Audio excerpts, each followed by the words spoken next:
Ad Astra Avisask. We meet again, you two. Hi, Catherine. Do you have any commissions for us today? Commissions, huh? Let me think.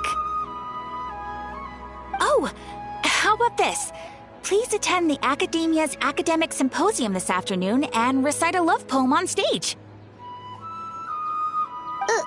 Wait, say what now? And if possible, please also use your camera to capture the reaction of the audience upon finishing the poem. Huh? What kind of commission is that? I see. It appears that you're not interested in this commission. In that case, please go to Port Ormos and convince the Eremites there to spend some time volunteering at the local orphanage. Hey, that's not any better. I'm sure the mercenaries will have some interesting reactions as well. Paimon's gotta ask.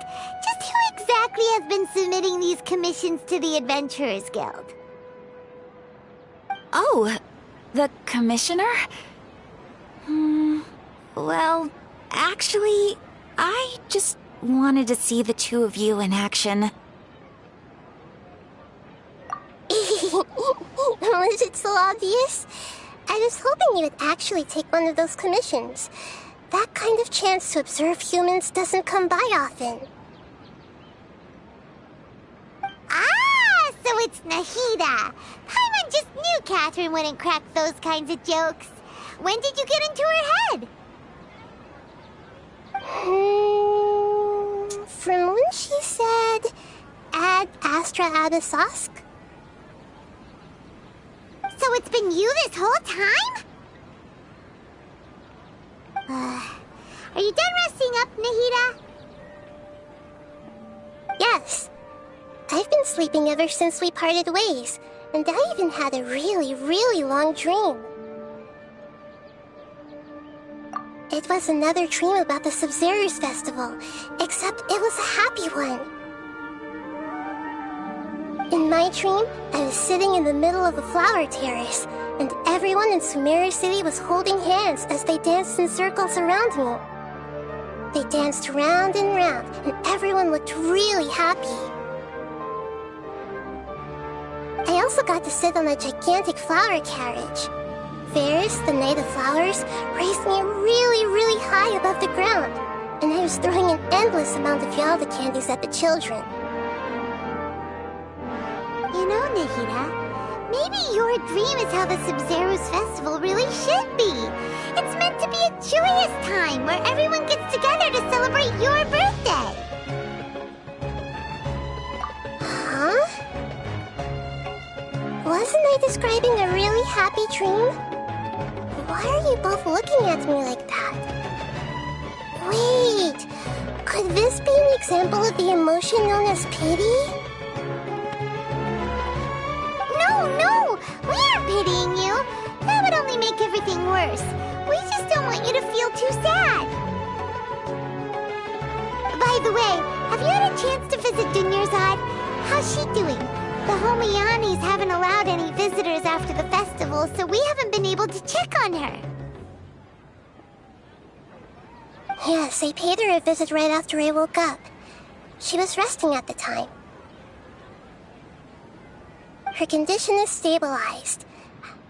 However, since Elazar is a manifestation of the withering on the human body, we can only cure it by finding a way to take care of Irminsul's own withering. But for the moment, our top focus should still be figuring out what the sages are up to and what they're planning. Right. Who knows what'll happen if they manage to pull off another scheme like the Samsara of the Sub-Zero's festival? So our first priority should be investigating and putting a stop to the sages' activities. As for how we should pull that off, let's discuss it somewhere else. There are too many adventurers around here. Oh, good point. Sorry, adventurers. We're gonna be borrowing Catherine for a little while.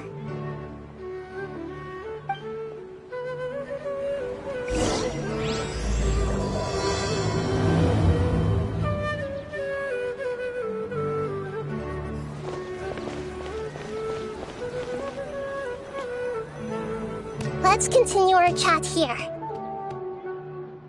Okay, so do you have any ideas on how we can investigate the sages, Nahida?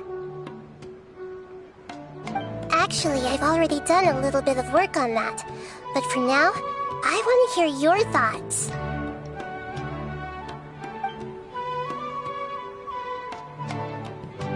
I've already tried that, but all the key members of the Academia, even the core of 30 guards, intentionally avoid wearing their Akasha terminals. It seems that from the very beginning, they've been guarding against info leaks from the Akasha. Of course, it could also be because they're wary of me. Have you already caught the sage's attention? I'm guessing not yet, but distrusting me would make perfect sense if they've ever paid attention to the urban legends about me. In any case, I probably can't take over their minds directly.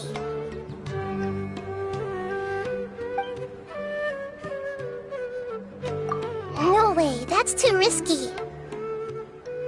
You mean it'd be too easy to get caught? No, it's not that.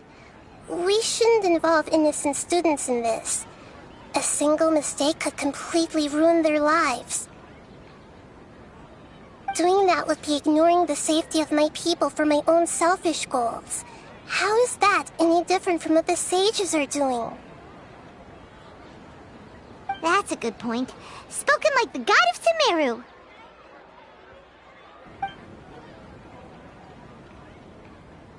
We're in the dark as of now.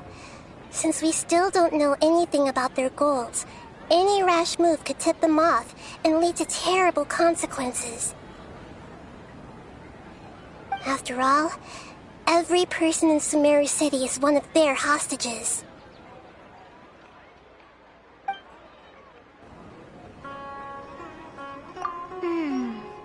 Are we really out of ideas? Nahida, you're super smart, so you already have something in mind, right? Don't keep us in suspense. Spill the beans already. According to a popular theory from the Vahumana Darshan of the Academia, rejecting impractical motions at the beginning of a planning session will give more weight to the actual proposal. Okay, but aren't you the god of wisdom? You don't have to use that kind of gimmick to make us take your ideas seriously. Well, I've been thinking that if I can't directly possess the leaders, and if I can't get ordinary people involved, then I should find someone who's already involved, but hasn't decided to side with the sages. You're saying we should recruit a spy? That does sound like it could work. Oh, before coming back, we met someone named Al-Haytham. He seems like he acts alone, and he likes doing stuff behind the Academia's back. They probably aren't in cahoots. Actually, I already have someone in mind. Do you still remember that female scholar named Sataria?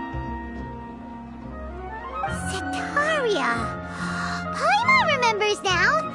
Isn't she the one who's always trailing behind the Grand Sage of the Academia? We ran into her basically every time the Sub-Zero's festival repeated itself. You could even say we're old enemies by now. Paimon still remembers the smug and mean way she always spoke to Nilou. I've always liked observing all kinds of people, and Cetaria has always stood out from the crowd. She was born in the desert and was hailed as their greatest genius.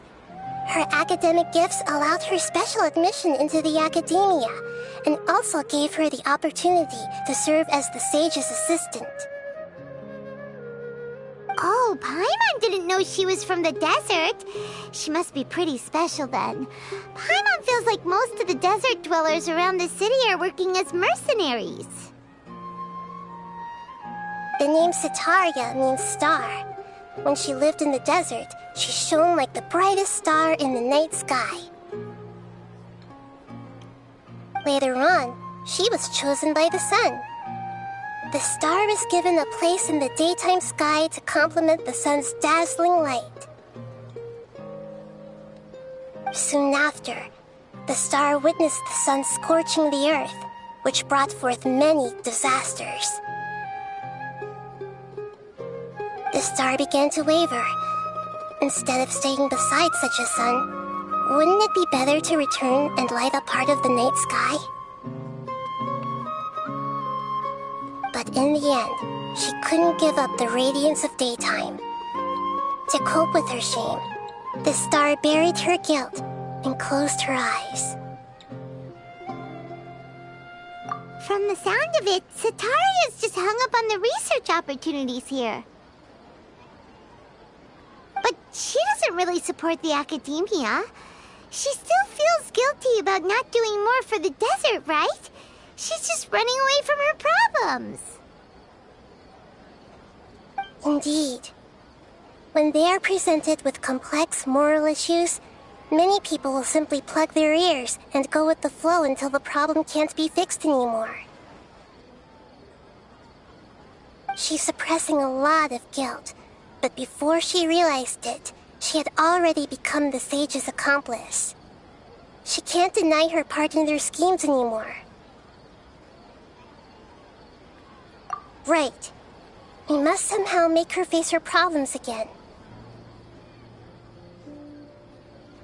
That way, not only can we get useful intel from her, but she can also use it as an opportunity to redeem herself. From my past observations, Cetaria will take a day off from the academia every 10 days to do some shopping in the city. Tomorrow afternoon just happens to be a shopping day for her. That'll be our chance. To prepare, let's go check out some of her favorite spots and have a quick chat with a few of the vendors there.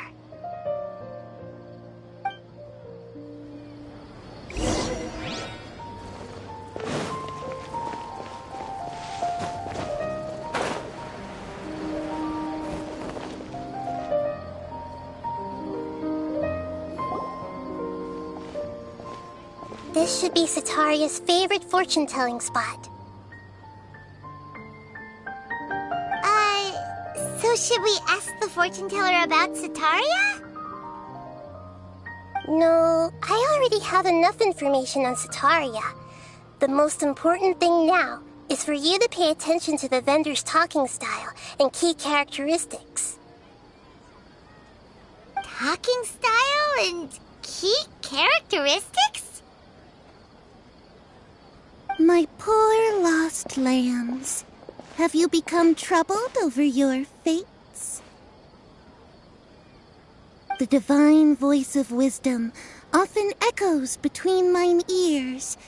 If thou be blessed today by the gods, I may be able to show you the way. Huh? Really? Nahida, you've been whispering things to her? Shh! My friend here has some doubts regarding her future. Can we get a fortune reading for her?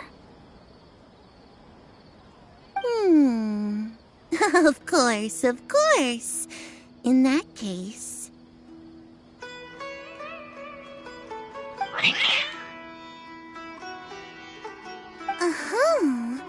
It would seem that Harut and Marut are quite wary of you. Perhaps, at some time in the past, you have somehow offended the gods. Only mocking the god of Animo, questioning the lord of Geo's financial savviness, and brawling with the god of Electro. Do those count?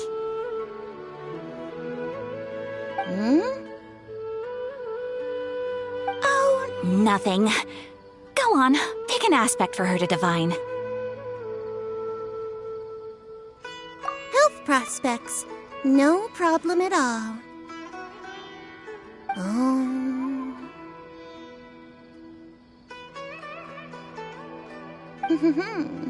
The gods have spoken. The truth shall be revealed. Your life shall continue on for many tens of thousands of years. Impossible. Harut, Marut, did you two spoil my divination? I've never read a fortune so absurd.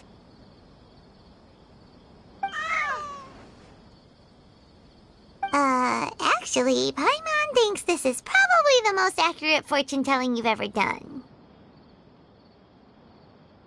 I admit that the orientation of today's celestial matrix is, suboptimal. As such, there will be no charge. Is that so? Well, that can't be helped. If you were to bring some food offerings for Harut and Marut on your next visit, perhaps they could help you reverse the wheels of fate.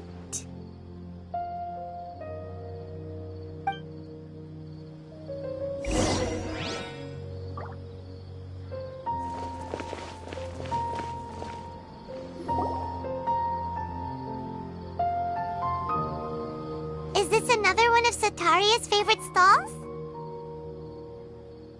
Yep, it belongs to a king.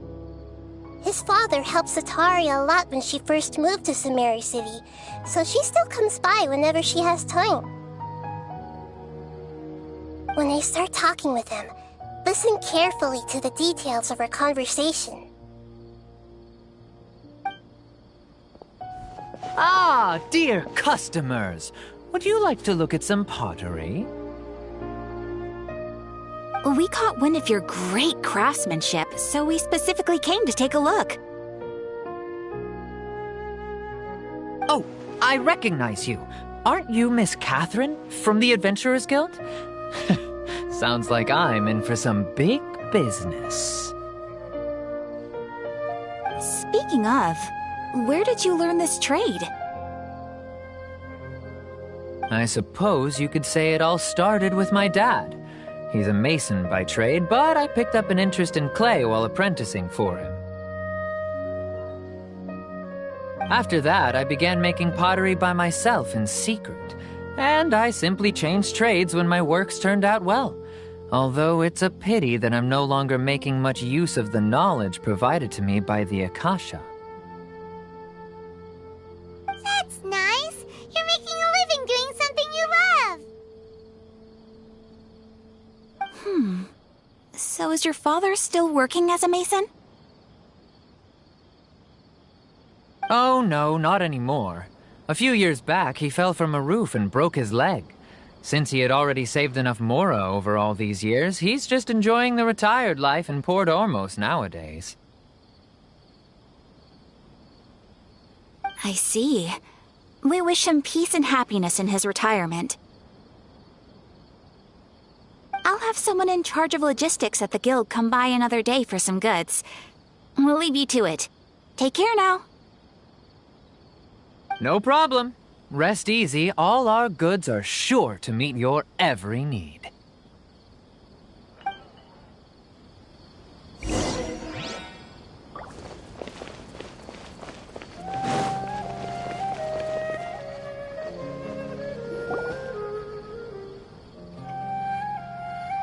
This should be our final stop. Setaria is always thinking of this restaurant when she's working at the academia, so she always comes by whenever she's out in the city. Nahida, you've really thought of everything! It's my duty to protect Sumeru's citizens, after all.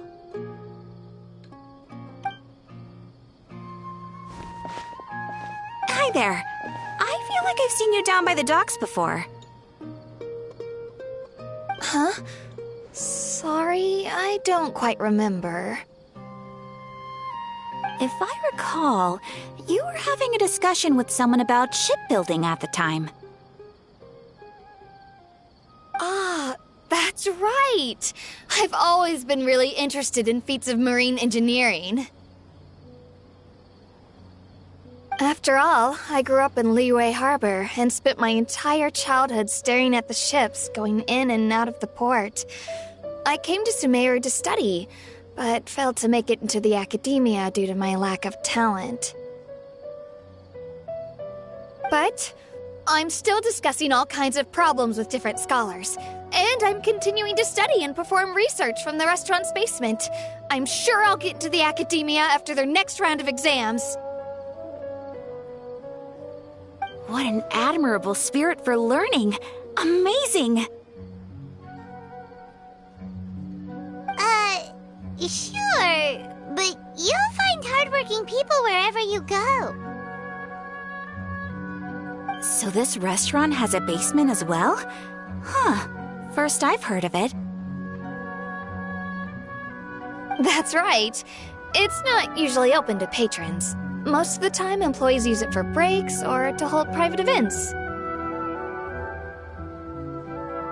I see. Guess that makes sense. Well, good luck with your studies, Miss Chishan. Thank you so much. As long as I can make it into the academia as an official student, I'll be happy.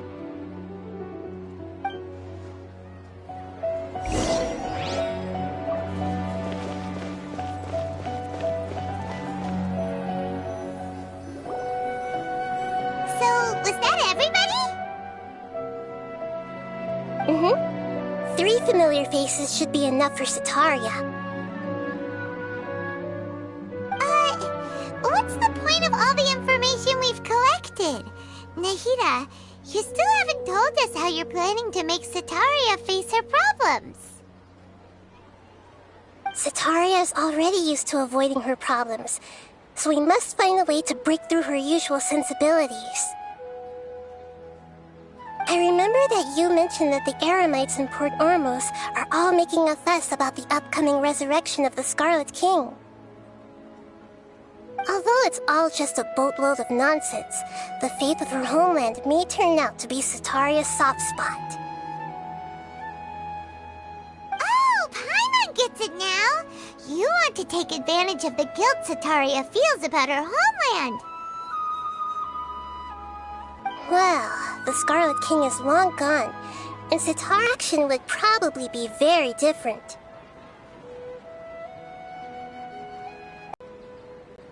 As long as everything goes smoothly, we'll get through to Setaria for sure. She'll never guess that we had anything to do with it. Exactly. So, best of luck with impersonating them. Huh? Best of luck? But we don't know how to possess anyone! That's no problem at all. I'll just share all their senses with you once I've possessed them. As long as you're also wearing an Akasha terminal, serving humans for a while, I've never been good at imitating them.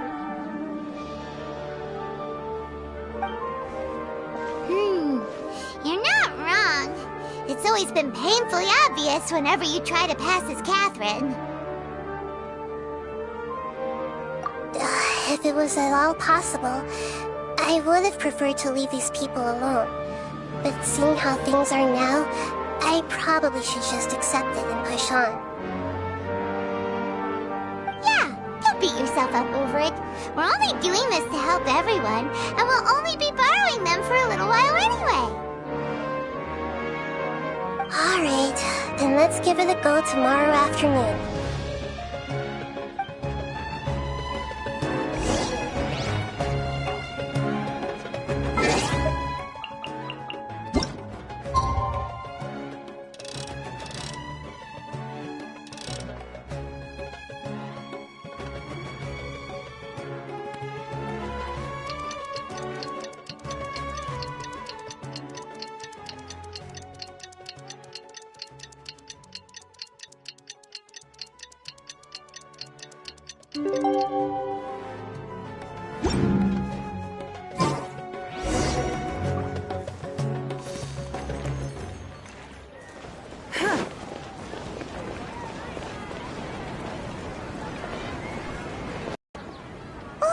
Here she comes! Satori is here! Let's quietly follow her. Once she starts talking to her acquaintances, we'll find a safe spot to begin possessing them. As for how we'll sway her to our side, I'll leave that to you. I trust you'll know what to say. Paimon's starting to feel kinda nervous. Okay, let's go. Looks like they've already started talking. Let's find a hiding spot and get started.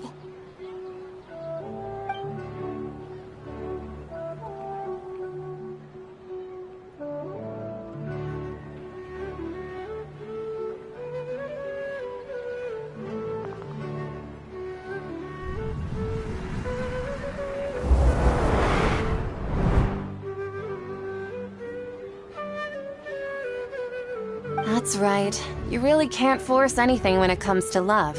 And besides, everyone around me has a very different background and outlook.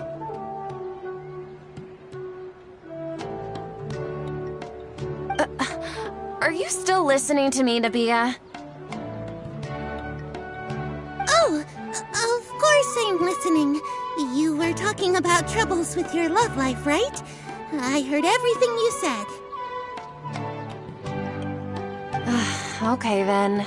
You just seemed a little distracted for a moment there.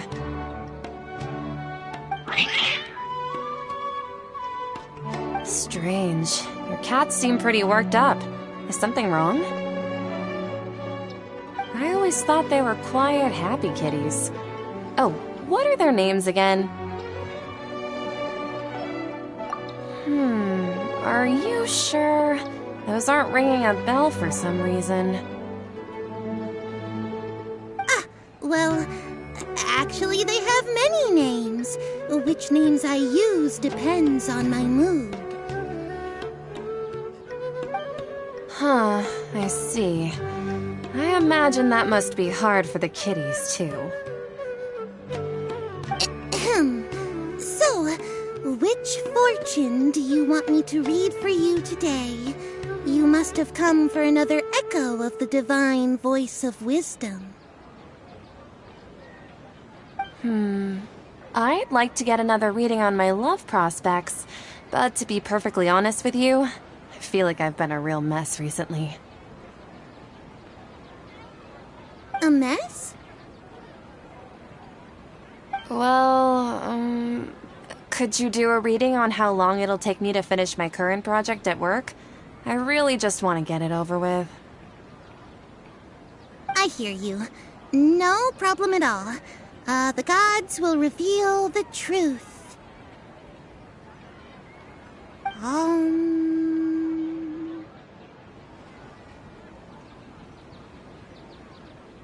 The gods are asking. Sitaria, why haven't you gone home? Why haven't I gone home? Do the gods really know everything I've been thinking about? Sitaria, why don't you just go home? It's a demand now instead of a question. The gods seem to be truly upset.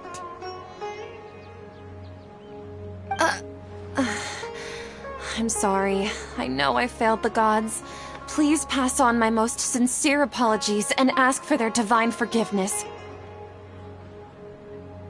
And if I may ask, Nabia, is there a specific god who's speaking to you right now?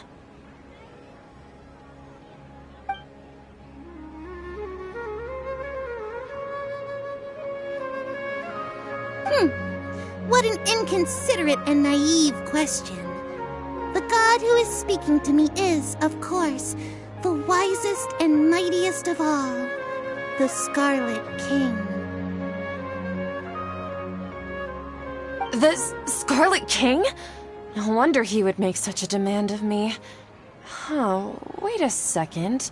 The Scarlet King passed away a long time ago. Even though news of the Scarlet King's resurrection has been spreading like wildfire, it's all just a misinformation campaign from the academia. How can the Scarlet King still exist in real life? What insolence! I am the Scarlet King's most loyal believer. Do you wish to refute his voice of wisdom? Oh, no. As a child of the desert, I am only reveling in his power upon learning that his divine glory has touched even this city. I will think very carefully about his demand of me. I'm sorry, I must go now.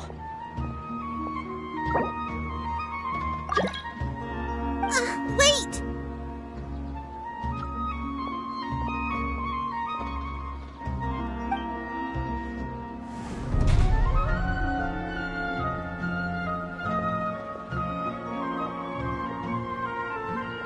Whoa! She just ran off in a hurry. She looked pretty upset, too. Well done. Sitaria didn't seem to suspect anything amiss. To have something she's been trying desperately to avoid show up out of nowhere and berate her, that must have shaken her to the core. Aw, Nahida, it seems like you understand human emotions really well after all. All I know are some abstract Harvard-taught theories. In any case, my time with you has shown a lot of them to be utterly useless. I'm still trying to make sense of everything. Anyway, enough of that. Let's hurry and catch up to Sitaria. He's out of Keems now, right on cue. Let's get ready to possess him right away!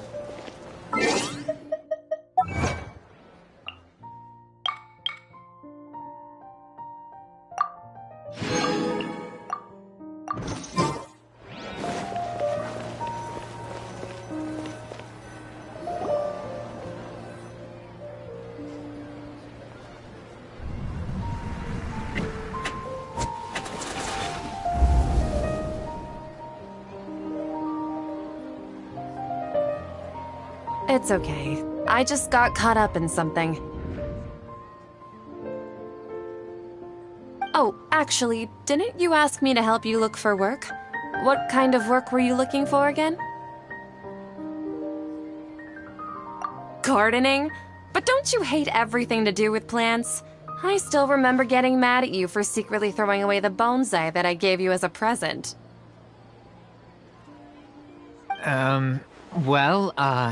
You see, a friend told me that the secret to self-improvement is to work on things you're not so good at.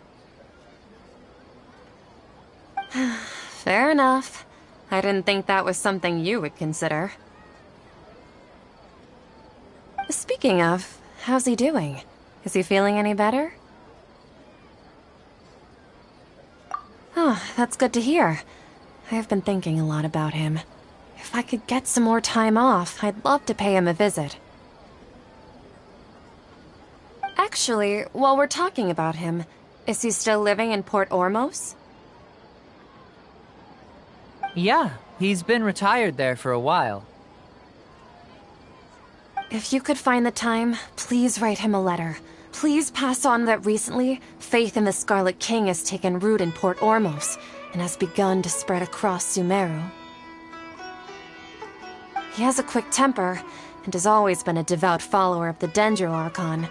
I don't want him to get into a fight with those Scarlet King believers because of a difference in beliefs. Oh? So, who are you siding with in all of this? The Academia or the Scarlet King?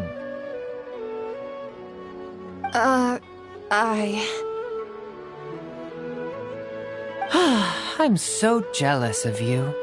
You were born a child of the desert.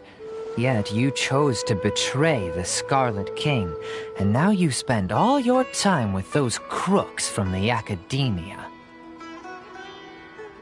Akeem, you don't mean you've also become a believer of the Scarlet King? What's so strange about becoming a believer of the wise Scarlet King? In fact, aren't you the strange one? The one who still can't pick a side? Can't pick a side? Me? Whoa! Paimon had no idea you'd be so good at this. You really zeroed in on the issue and put it right in front of her. It might feel a bit overwhelming for Sataria. But once everything is over, I'll be sure to pay her a visit to her mind and explain everything. Anyway, let's keep going.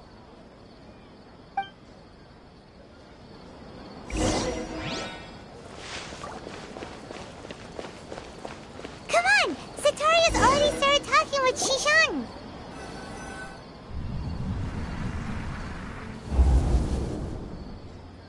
So, Shishan, have you noticed anything weird in the city lately? Like, as if someone was trying to preach to you about something? Oh, right. Speaking of strange things, I celebrated the Sub-Zerus festival so many times that I lost count. That was really weird. Wait, how could you be aware of that? That should be impossible. Nothing in the report indicated anything like that. Are you still failing to realize that the Academia's lowly tricks could never deceive all of Sumeru's citizens?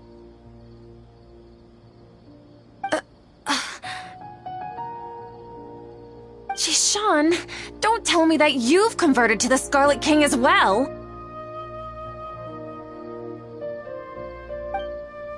What an absurd question.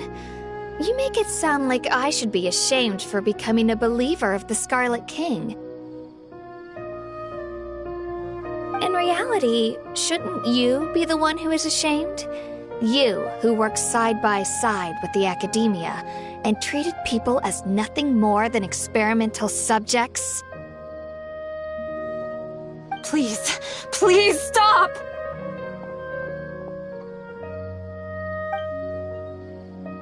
Even now, Sataria's still trying to run from her problems. She can no longer justify everything to herself. Hey, she's trying to talk to the guards! What should we do?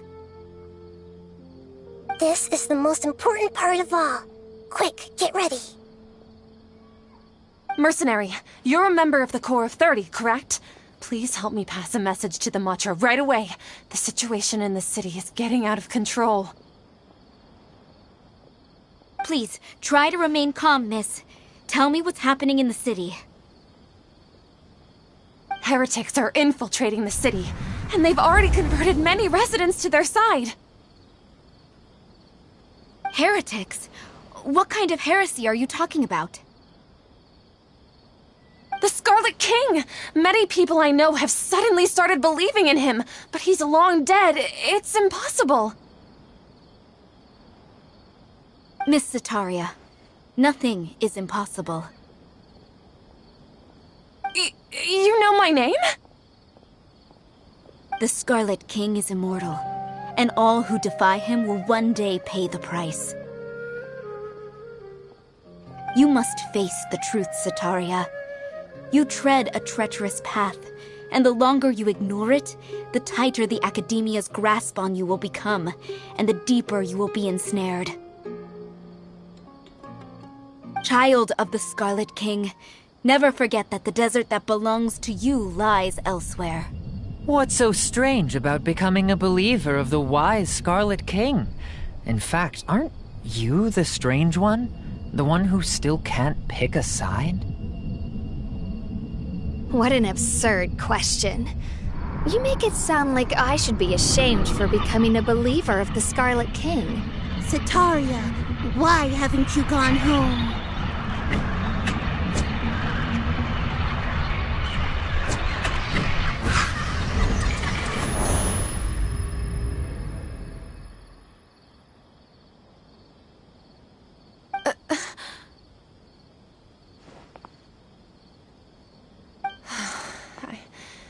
It seems that no matter where I run, I only keep finding more believers of the Scarlet King. I have to say, this is a familiar feeling. I've also been running from my guilt this whole time. Guilt over my part in the Sage's plans, and from ignoring the letters from the children of my homeland. But no matter how much I may try to ignore or get rid of it, my guilt always comes back. You won't necessarily lose your research opportunities by facing the truth. Besides, did you really want to conduct your research while carrying such heavy feelings of guilt?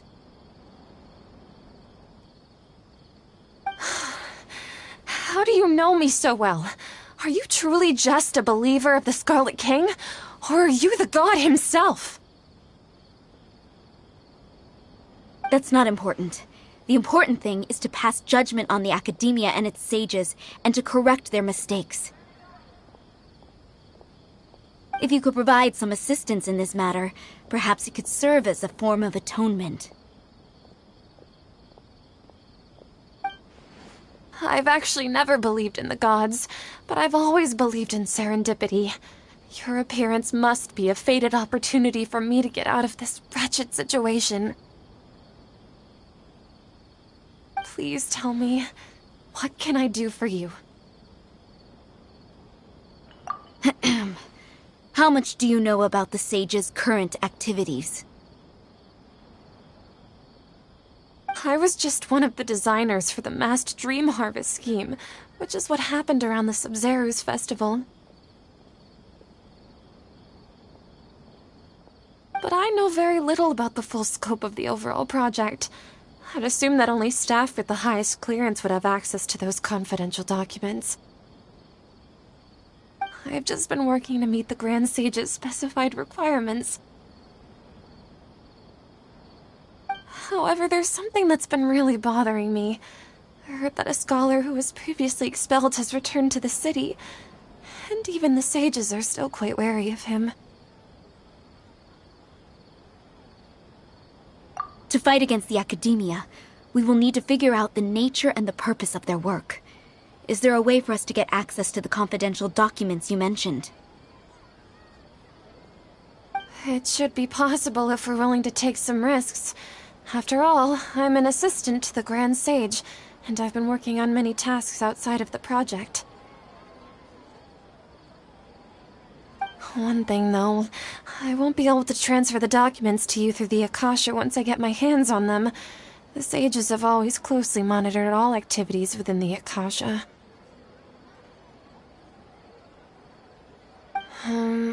Let me see... let's use the most primitive method. Send someone to pick up the documents tomorrow evening at the Academia entrance. The Academia entrance. Wouldn't that be too conspicuous? Don't worry about that. I assure you, this won't be a trap. I'm only suggesting this location because it'll draw more scrutiny for me to leave the Academia again. It'll be safest for me to distract the guards long enough to hand you the documents. All right, I trust you. So, if I were to successfully complete this task, would it mean I've atoned for my wrongdoings? That'll depend on the judgment of the Dendro Archon. The Dendro Archon. That's right. Her people are the ones we have endangered. As the God of Wisdom, she's also the one responsible for judging and guiding the scholars. Maybe it's time for me to find a god to believe in. Just as Nahida predicted, we've managed to bring Sataria to our side! The Traveler's execution was ingenious. She's the one who deserves all the praise. Well, now that we've made plans to meet again tomorrow evening, all we can do is pray for Sataria's mission to go off without a hitch. Pray? But if we're going to pray to the gods, aren't we just praying to you? God of wisdom and guardian of the scholars? No. The truth is the true guardian of scholars. I've always believed that. Anyway, let's meet again tomorrow evening at the Adventurers Guild.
Catherine, right? That's right. I suppose I'm the other Catherine in your mind. Shh! We're on a secret mission tonight, so we need to protect Catherine's identity. Yep, Paimon's right. We cannot fully rule out the chance that the meetup tonight is just a trap. If something were to happen, my existence may be the only trump card we'll be able to play. After all, the Academia should still be unable to confirm the existence of my consciousness in the outside world. Yep, exactly! Just what Paimon was thinking. Anyway, enough about that. Let's just make sure to be on our guard. Off? What do you feel is off? It's the middle of the night. Of course it's quiet. You're not getting paranoid, are you? No, I think she's right. It really is a lot quieter than usual. If you look around, there seems to be fewer people on the streets. I'm not sure if this is the case for the entire city, though. Huh. Maybe it's just a coincidence. Maybe Sataria figured out a way to not only distract the guards, but also to get everyone to go to sleep early, just so we can exchange the documents in peace. I also can't quite figure out why things feel a little off. But now that we're here, let's go ahead and meet her as we planned. Well, regardless, as long as you're here with us, Paimon feels a little safer.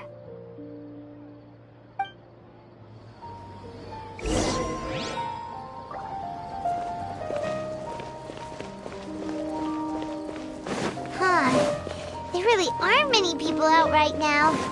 Let's hope it'll be this quiet in front of the Academia, and that Sataria managed to distract all the guards.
hour of the night. Ah, the triumphant hero returns at last. And to a rather spectacular welcome, even if I do say so myself. You're the outcast, expelled from the academia. Indeed I am. Although these days they tend to call me the Doctor.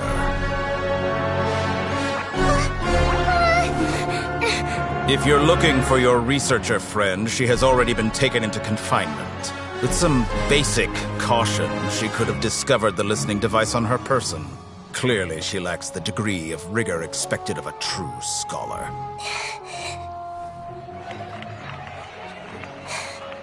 The people of Sumeru City. What have you done to them? I simply made some minor adjustments to their Akasha terminals. Now they can deposit information directly into the subconscious. As you can see, all these lovely people now believe this traveler is a hero who has just saved the world. My experiment is a success. And now it seems they can no longer hold back their sheer adoration. No, what should we do? These are all just regular people. Leave now. You need to get out of here. But that guy's a Fatui Harbinger. We can't just leave you here. Nor can I abandon the people of Sumeru.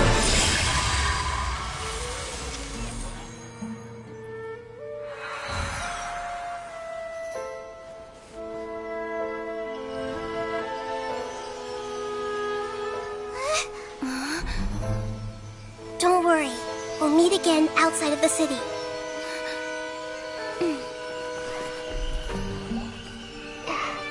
I see.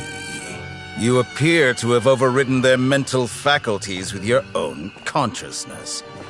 To possess such a powerful mind, you must be the god of wisdom.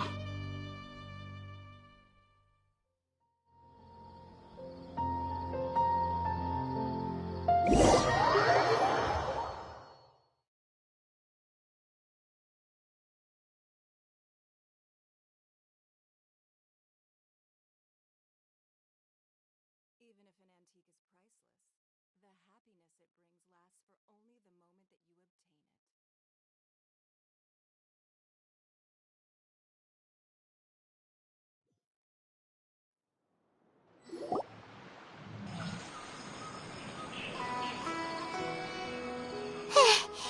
This should be far enough. Whew. Paimon needs to catch her breath first. Is Nahida going to be okay? We only made it out because of her. Paimon wasn't counting on running into a new Harbinger here, let alone such a high-ranking one. That guy was number 2. So scary. He called himself the Doctor. Remember, Tainari told us about him. Sataria did say that someone who once got expelled from the academia came back recently. And that even the sages are wary of him. Yep, sounds like she must have been talking about the Doctor. Yeah, now that the Doctor's in the picture, we're no longer just dealing with the academia. They're in cahoots with the Fatui. But what are the Fatui after this time? Another Gnosis? Yeah, things would be a lot easier with Nahida's help. Nahida said we'll meet again outside of the city. But we can't just keep waiting around, right? You mean... Oh, right!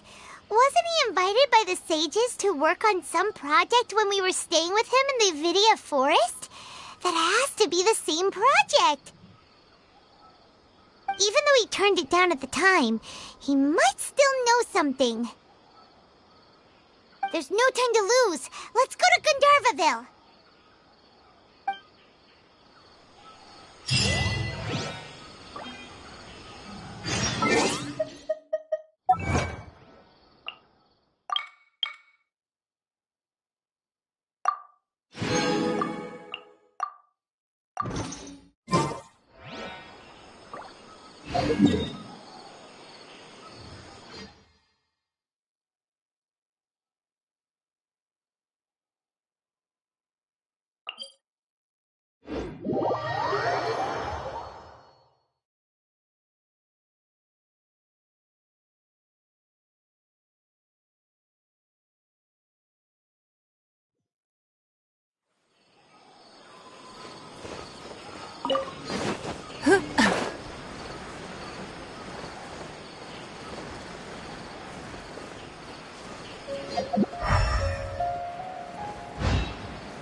Hold it right there! A blonde-haired traveler and a floating fairy. We've got you, all right. Take a look around. You've fallen right into our trap. Are you mercenaries from the Corps of 30? Did you come here to arrest us? Corps of 30? We're nothing like those government lapdogs who don't even get scraps for their work. We are an elite brigade that commands the highest commission rate in all of Sumeru. We're here on the orders of a client known only as the Outcast. The Outcast? An outcast from the Academia? But why wouldn't the doctor just send the Fatui after us? Still wasting time on idle chit-chat. We'll shut you up soon enough. Get them! You're up, traveler!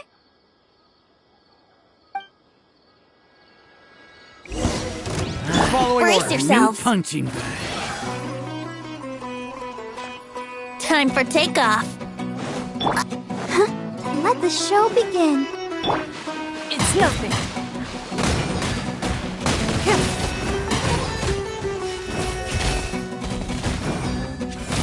Need more. That's close enough. New punching bag. Give up.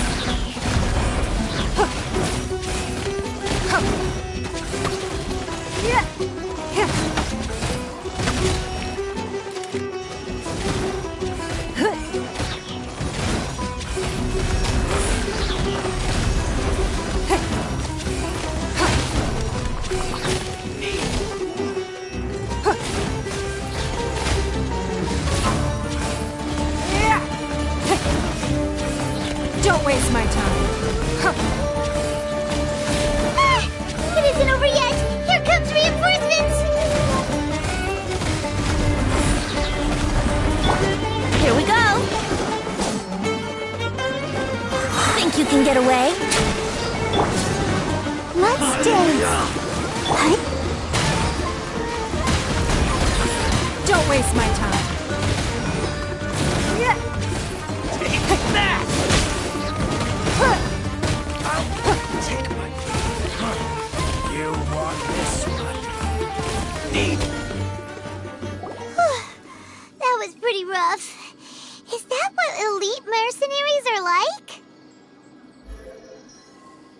Yeah, looks like we'll have to keep our guards up. But this doctor guy seems like a pretty tough opponent. He knew exactly where to set up an ambush. Did he predict that we would try to find Kainari? Going up against smart people is tough. Anyway, let's keep going.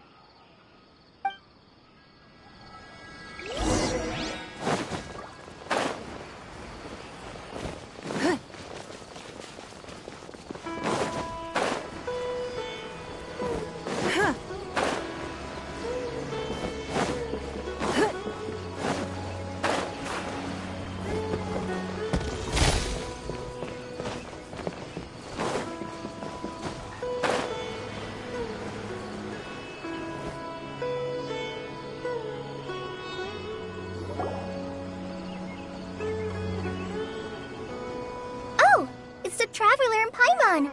What are you two doing back here? Kale! It's nice to see you again. Are you doing alright? To be honest, I'm not doing too well. My Elazar has been progressing at a faster rate lately. I'm finding it harder to complete more intricate tasks.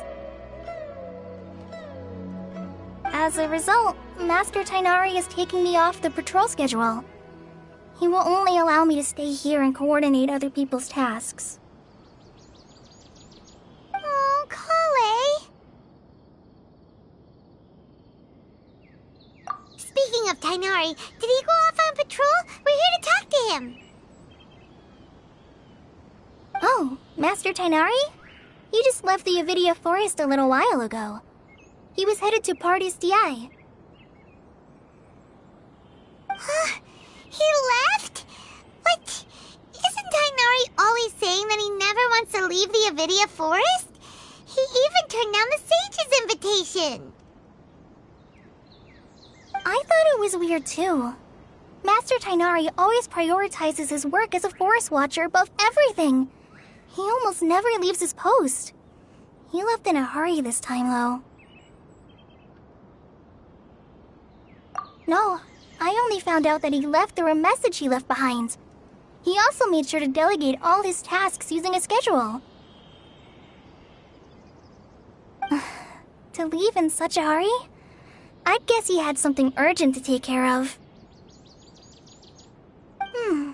Master Tainari originally studied in the Amorta Darshan of the Academia, and Parte's DI is something like the Amorta's research base. Many rare shrubs and grasses have been planted there for research. I know that before he became a forest watcher, Master Tainari once spent a long time conducting research at Parte's DI. A research base, huh? Gotta wonder what kind of research Tainari just decided to work on all of a sudden. Oh, we don't have a lot of time, so let's go look for him at Parte's DI.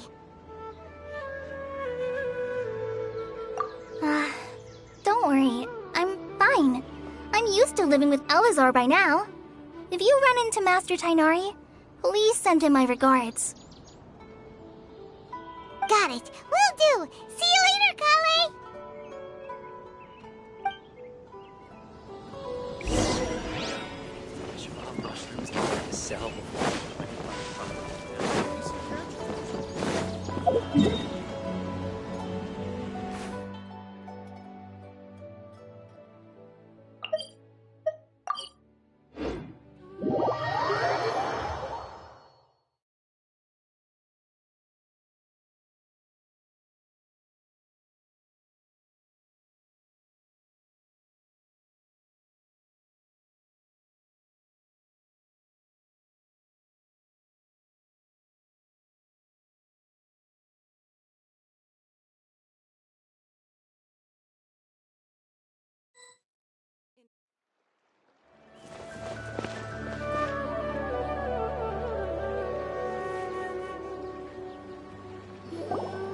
Wait! Look who it is!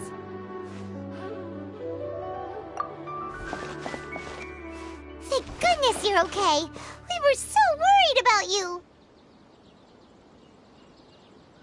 Hey! This was supposed to be a touching reunion, but you're ruining the moment!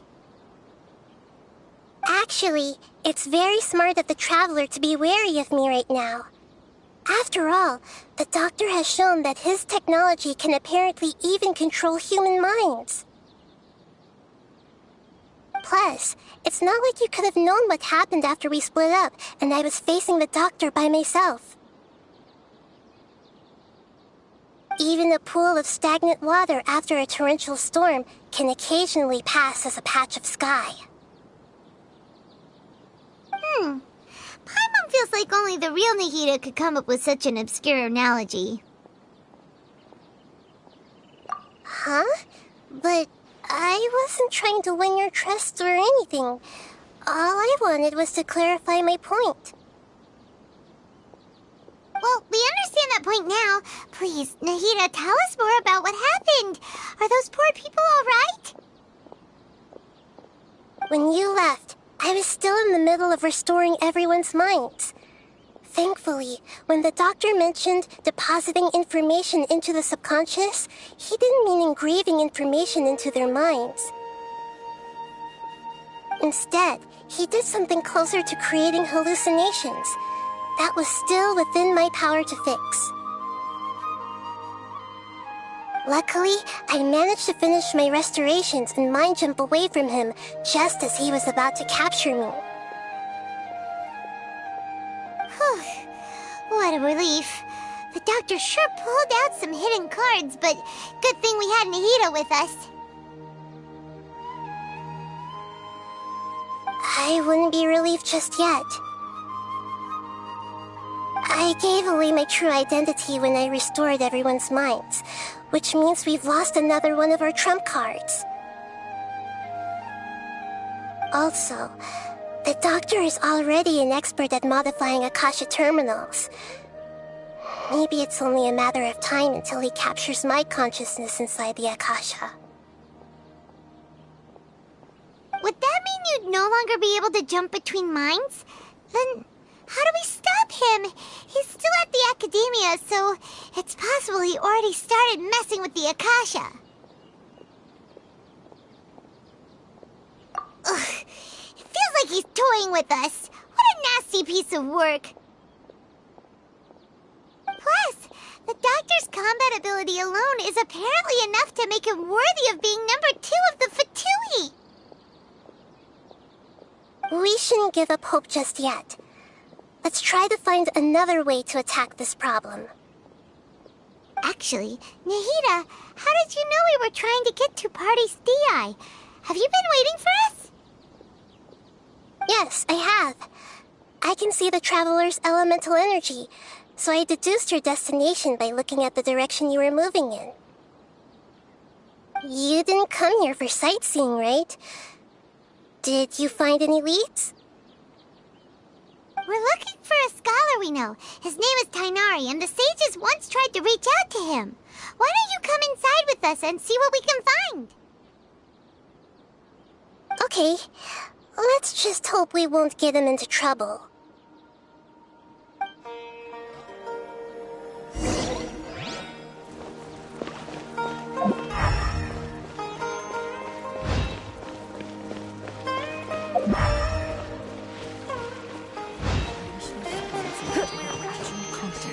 Hey.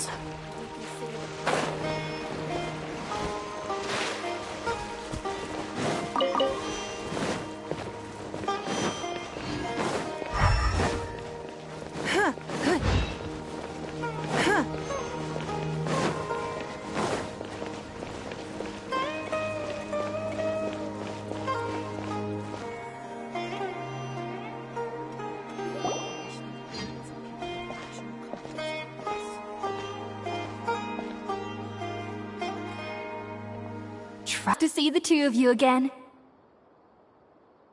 Who's this? She's a scholar we met in the Avidia Forest. When we last saw each other, she was still training in the... Anyone has even talked to me. Hypatia, you're way too excited about this. Actually, for you to leave the Avidia Forest means... you're not in training anymore? Wait, no. Did you already finish your training and reach Pariporno life?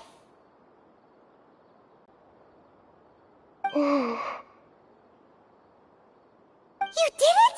Congratulations! It's so exhilarating to share this sublime joy with others at long last! When my consciousness made contact with the gods, what a supreme and unparalleled experience that was! That sounds incredible! Oh, all right. Actually, please wait. I haven't forgotten my promise to you. Remember? I promised to help you understand what you saw from Irminsul once I gained deeper insights. My current self has not only gained true insight, But I can even help you establish a direct connection to the consciousness of the divine. You can do that? I've never heard of anything like that, but if you want to give it a try, I'll do my best to protect your consciousness during the process.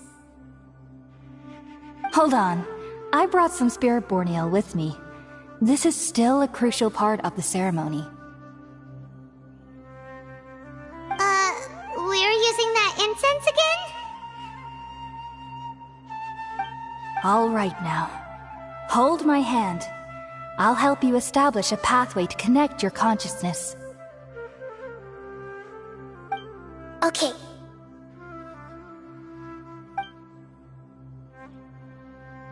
Ready?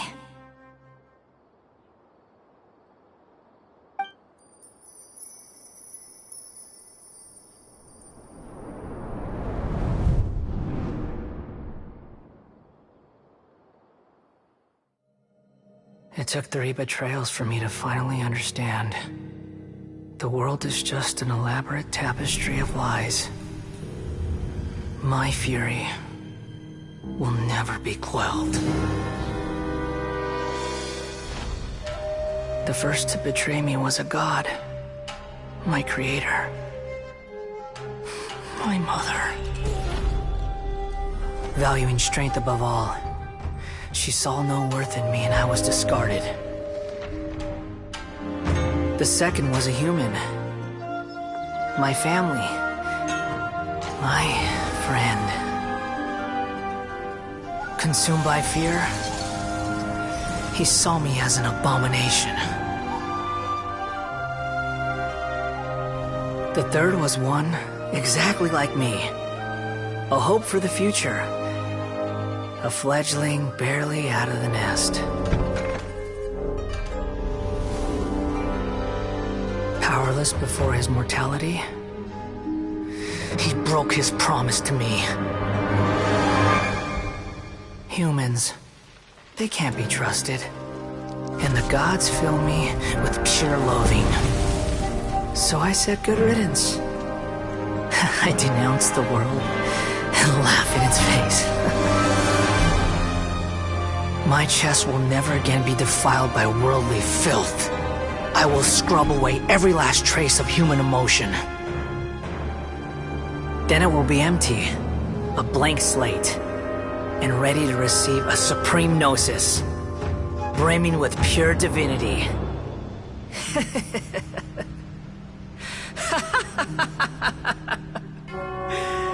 There is no need to fear. The pain will be brief. Your era is coming to an end.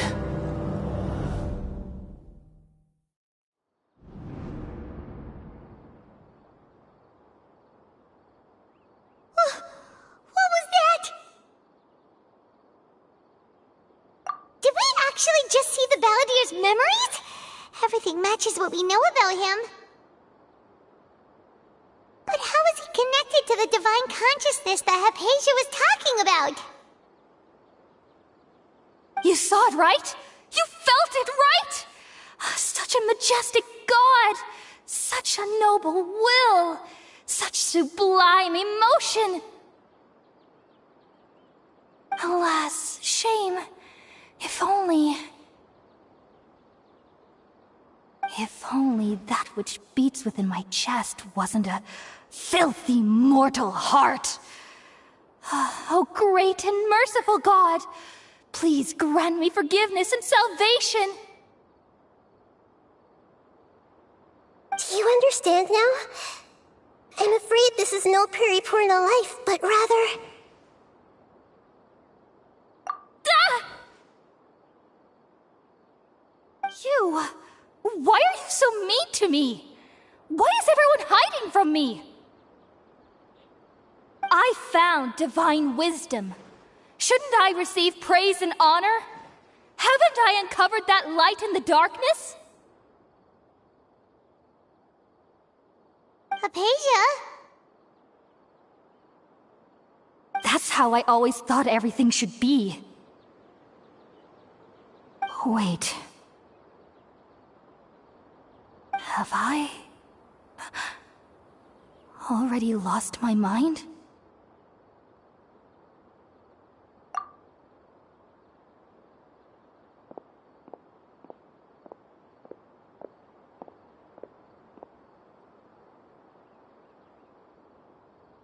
Wait, something isn't right.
Okay, we finally lost him.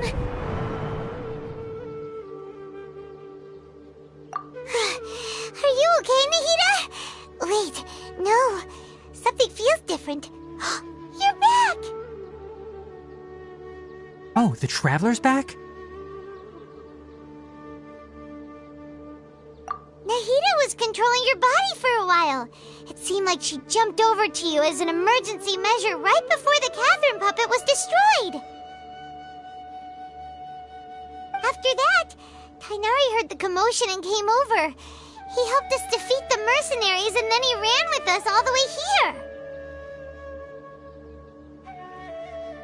What? You swapped places? You mean your consciousness also went into Nahida's body?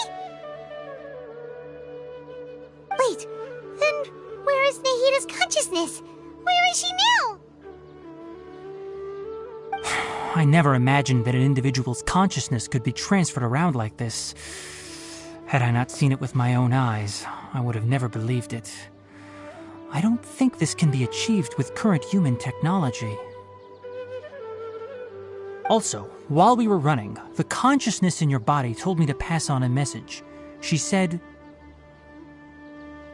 "The doctor has found a way to trap my consciousness, so I can't journey with you anymore." But even in a moonless night, a shower of starlight can still drown out illusions and lies. Oh no! Nahida's trapped in the sanctuary of Surasthana for good this time! Was that message all she left for us? It's pretty vague. Oh, that makes sense! Since the doctor captured her, she won't be able to say anything without him knowing. She's being extra careful. Even in a moonless night, a shower of starlight can still drown out illusions and lies. Huh. Paimon knows the moon illusions and lies are from that alchemical divination at the Sub-Zero's festival. Didn't Nahida use a starlight analogy before? It had something to do with Sataria. Oh, that makes a lot of sense. Huh. Do you think Nahida was telling us to go find help in the desert? By But she isn't with us anymore. Think we'll be okay? Paimon, you said Sanctuary of Surasthana. Does this mean that this Nahida you're talking about, the consciousness who was occupying the traveler's body, is the Dendro Archon? Your guess is correct, but the situation's a bit complicated, so it's really hard for us to explain right now. That's all right. A scholar's curiosity doesn't need to be appeased right away. As for the complicated nature of the situation, safe to say I have witnessed that for myself. I've spent some time with you, and it looks like the Dendro Archon's also on your side, so I trust you. Thank you, Tainari. Oh, actually, we came here to ask you a question. What do you know about the project that the sages have been working on? Ah, that. While I was indeed invited to join that project, the sages were always secretive about its scope and goals, so I eventually declined. All I know is that that project has something to do with the restoration of Irminsul. Huh? Did you see something when you were in Nahida's body? What? Do you have any evidence?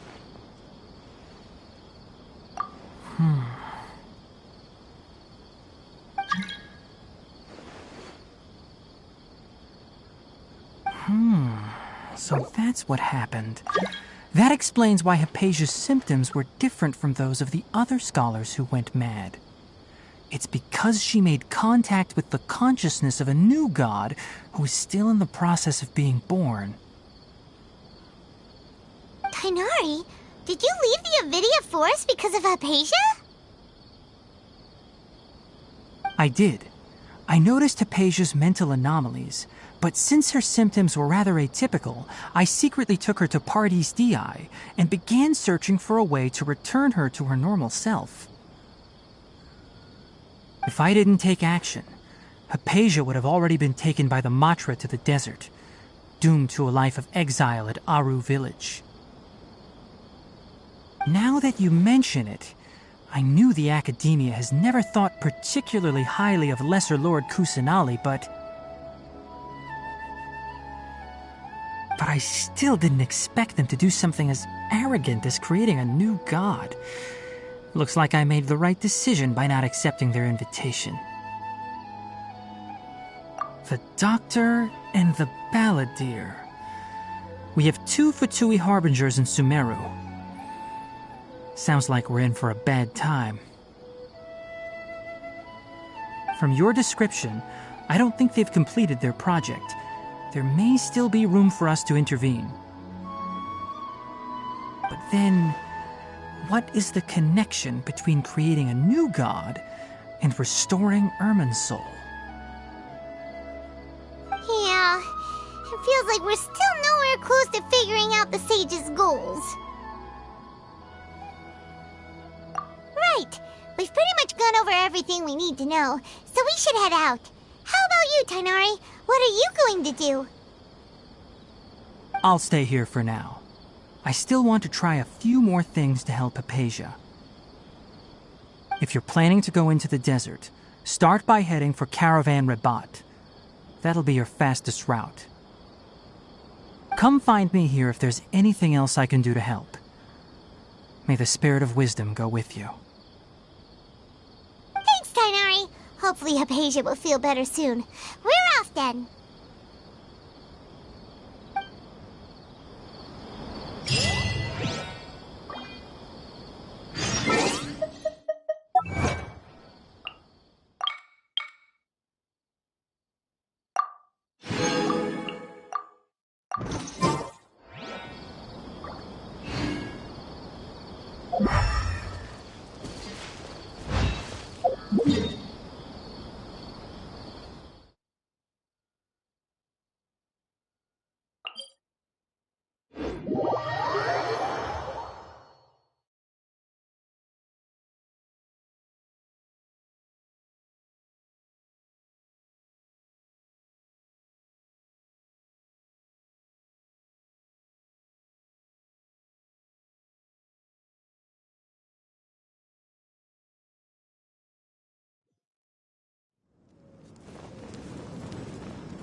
it to Caravan Rebut. It's pretty lively here. So, just past this wall is the desert, huh? Oh, wow. Paimon remembers hearing people call this the Wall of Samiel. It's made to block sandstorms from the outside. Oh, if it's this tall, it's gotta be the divine work of Greater Lord Rukkhadevata, right?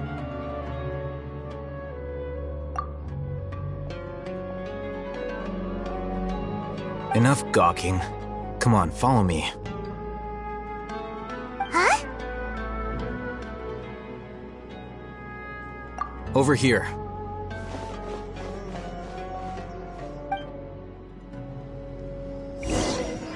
Oh, Haytham went that way! Let's hurry up and follow him. Wonder what he's up to.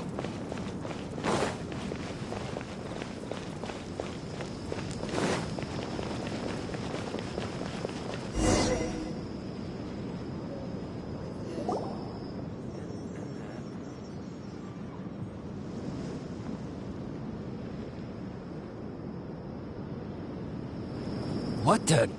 Where did she go?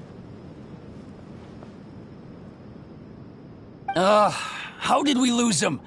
They were just here a second ago. More Eremite mercenaries? Who are they working for this time? Anyway, Traveler, it seems like we were being followed again.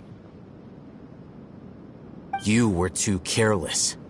You should have noticed those hopeless amateurs trailing you a long time ago.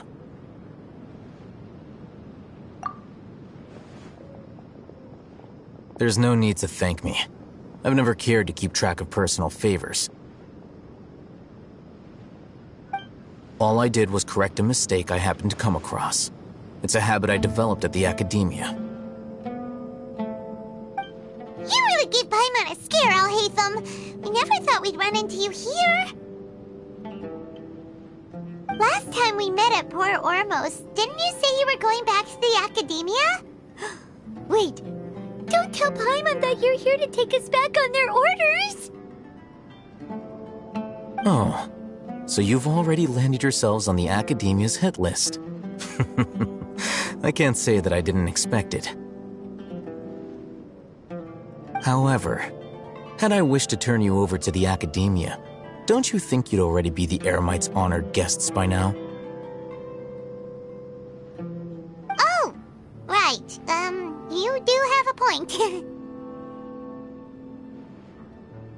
I have no interest in running errands for that project. As a scholar, I've always belonged to the camp that promotes researcher autonomy. And these days, you're more fascinating than anything the sages can offer. Not quite. To tell you the truth, I'm still investigating the Divine Knowledge Capsule. Unfortunately, I've run into some difficulties. Everyone says the capsule originated in the desert and was eventually moved to Port Ormos. If I am to get to the bottom of this, I must understand how the capsule first came to be. Which brings me back to you and why you're so interesting. The leader of Ain al-Ahmar used the Divine Knowledge Capsule right in front of you, and upon seeing him, your expression became perplexed, and you were lost in thought for quite some time. To have that kind of reaction, I think you must have realized something. Are you interested at all in sharing what you've been hiding from me?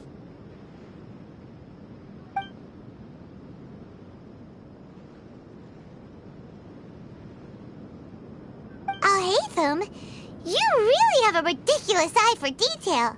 What kind of person even notices or remembers stuff like that? So that's your answer. Well, I do work for the Academia after all. So considering that, it is indeed wise to keep your cards close to your chest. But that does prove you do have some undisclosed information about the Divine Knowledge Capsule. Am I right? No matter. Rather than simply learning the answers from you, I'd still prefer to investigate on my own. Speaking of, you two are also headed to the desert? That's right! We have the same plan as you! But we don't really have any concrete goals at the moment. Then I'd suggest starting with Aru Village. It's the largest settlement in the desert, so it'll probably have more resources and intel than anywhere else. Well, would you like to head there together? It's always better to travel with someone you know. Let's go!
We can't have treasure unaccounted for.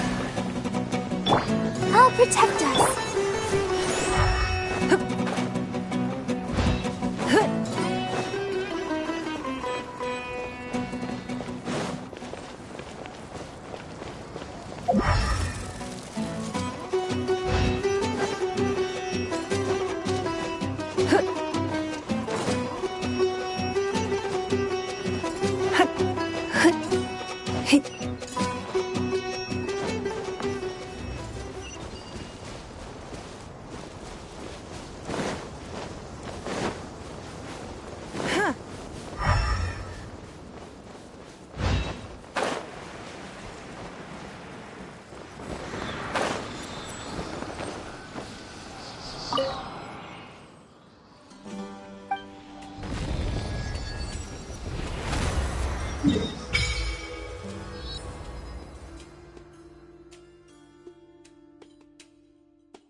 Before us lies Aru Village, the safe haven of the desert folk.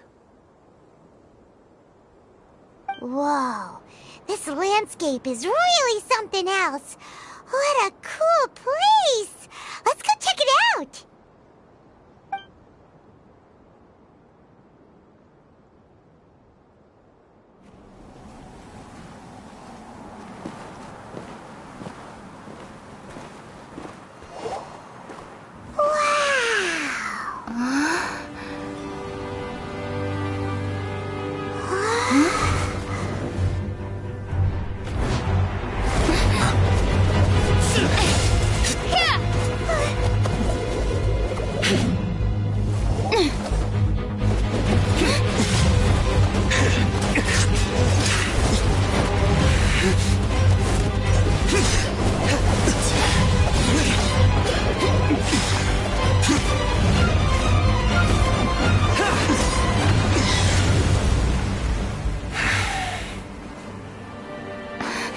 Son.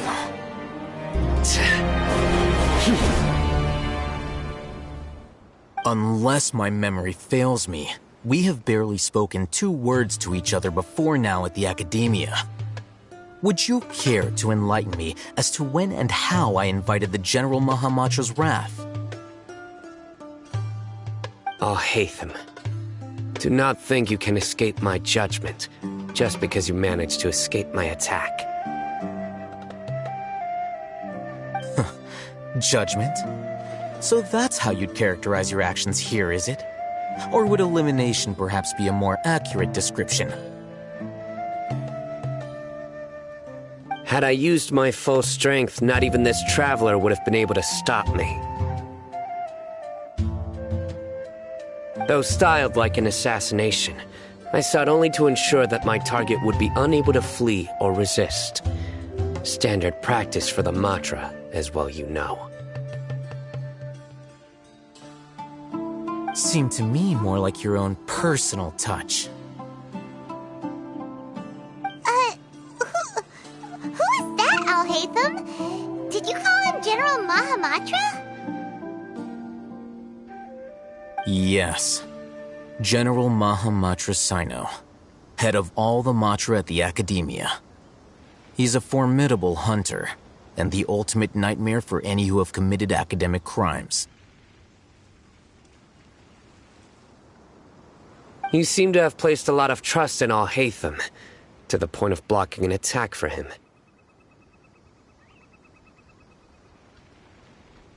If I were you, I'd never choose to side with him. I wouldn't believe a single word that comes out of his mouth. I have been pursuing this scribe for a long time. I urge you, stand back and do not seek to defend him any longer. Otherwise, there will be consequences. Has Alhaitham done something wrong? Paimon doesn't think he's as bad as you've made him out to be. I won't waste my breath explaining things. Alhaitham, I saw it during our fight. Take it out. The divine knowledge capsule you're hiding on your person. Unless you want me to retrieve it for myself.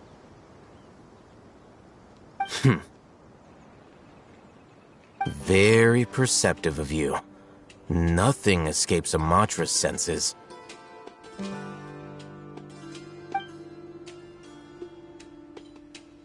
Wait, the divine knowledge capsule? Didn't it fall into the Matra's hands in Port Ormos?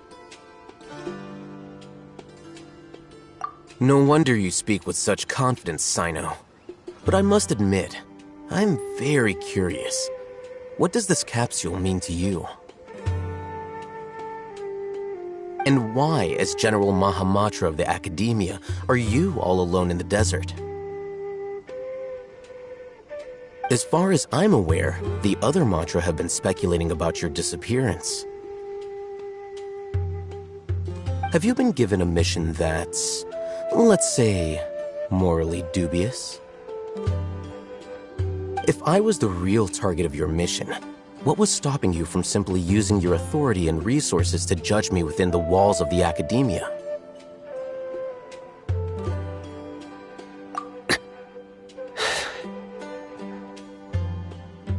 I should have known you'd be difficult to deal with. You two! Ugh! What should we do, Traveler? Paimon feels like we can't trust either of them! Ahem. Well, look at you two, acting all tough and self-righteous over there. Wait, Dia?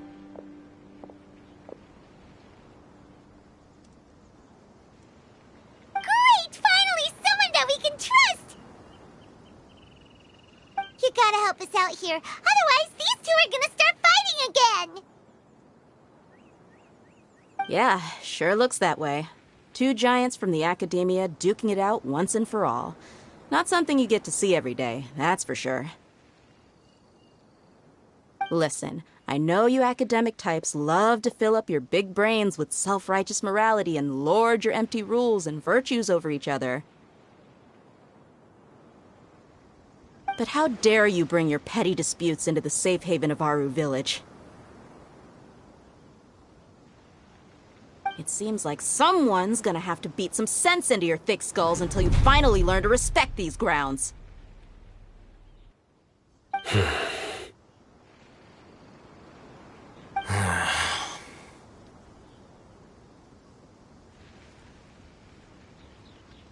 Hey, did either of you hear a word I just said?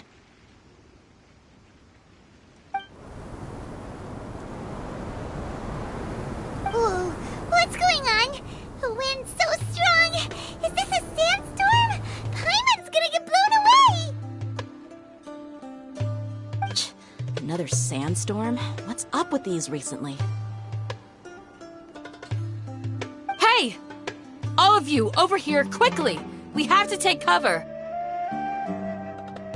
Someone's calling for us! Oh, this wind is too strong! Let's get over there! That sounded like Candace. Come on, you two. Jeez, are all of you academia folks such hard work? Move it! All right, stop yelling.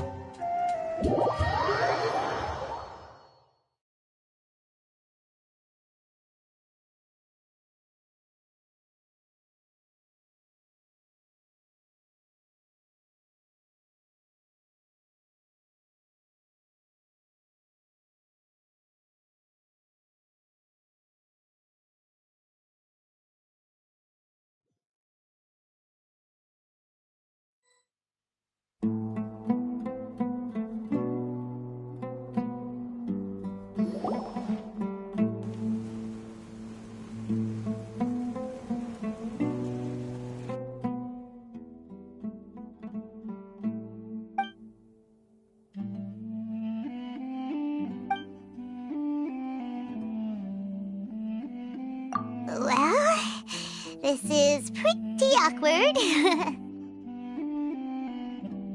Hey, wanna play sardines with 3 people who wanna tear each other limb from limb? Sure, why not? Sounds fun.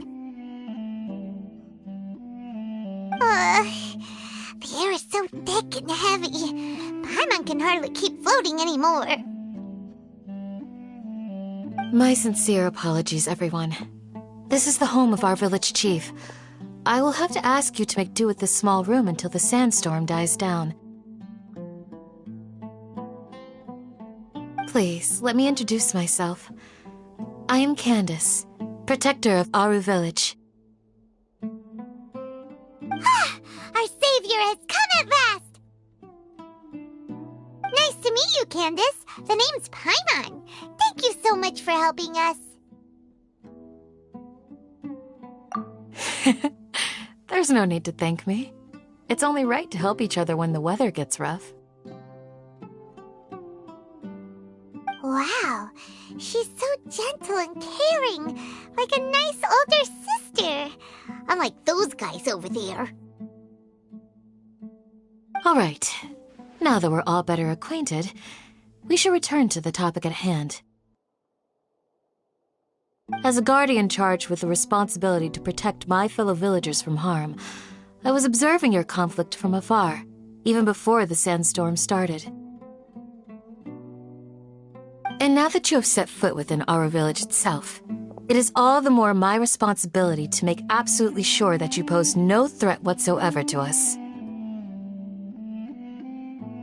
So please, have an honest and sincere conversation with one another, and put your hostile feelings to rest.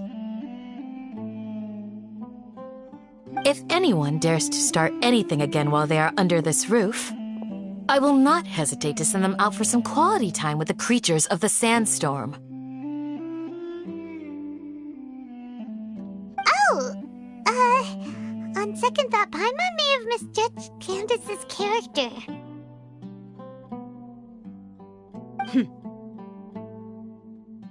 And that goes for you too, Miss Dia. Do I make myself clear? All right, we got it, Candace.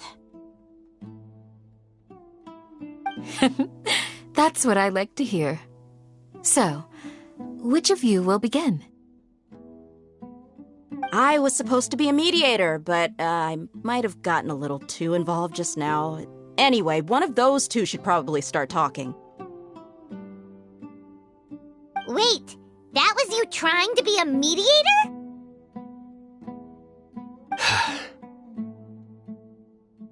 I have nothing to hide, so there's no shame in explaining myself. While Al-Haytham wasn't wrong about the other Matra not knowing my whereabouts, it's not because I've been assigned a morally dubious mission. Rather, I've chosen to exile myself. Huh? Exile yourself? A little while ago, I discovered that there was data missing in the Academia's project planning and development files. What little they did report clearly did not match the project's actual progress.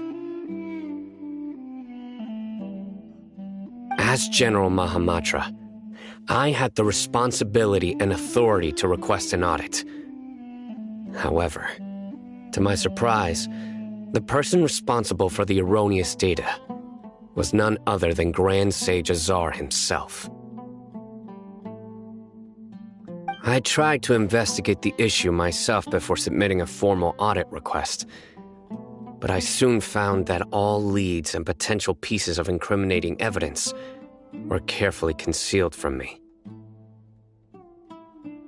I began to realize that they were cautious of me from the very beginning. Unsurprisingly, the Grand Sage rejected my audit request as soon as the submission reached his desk. He even said to me, "The power of the General Mahamatra is granted by the sages. You have no right to judge us." So they really are up to no good. I realized then that to the Grand Sage, the Matra are nothing more than tools for the sages to assert and maintain their control over knowledge. The vows that we took, the principles that we strive to uphold, they are meaningless to the academia of today. I believed it would be wise to flee the academia before the sages had a chance to take action against me. This way, they can no longer see nor predict my actions. I will never give up on this investigation. There's no need for someone else to give me power or authority. Once I find the truth, I will administer judgment by my own name. Sino seems to have the same goal as us. We're all investigating the sages. Plus, now that he's no longer the General Mahamatra, he somehow feels a lot less scary.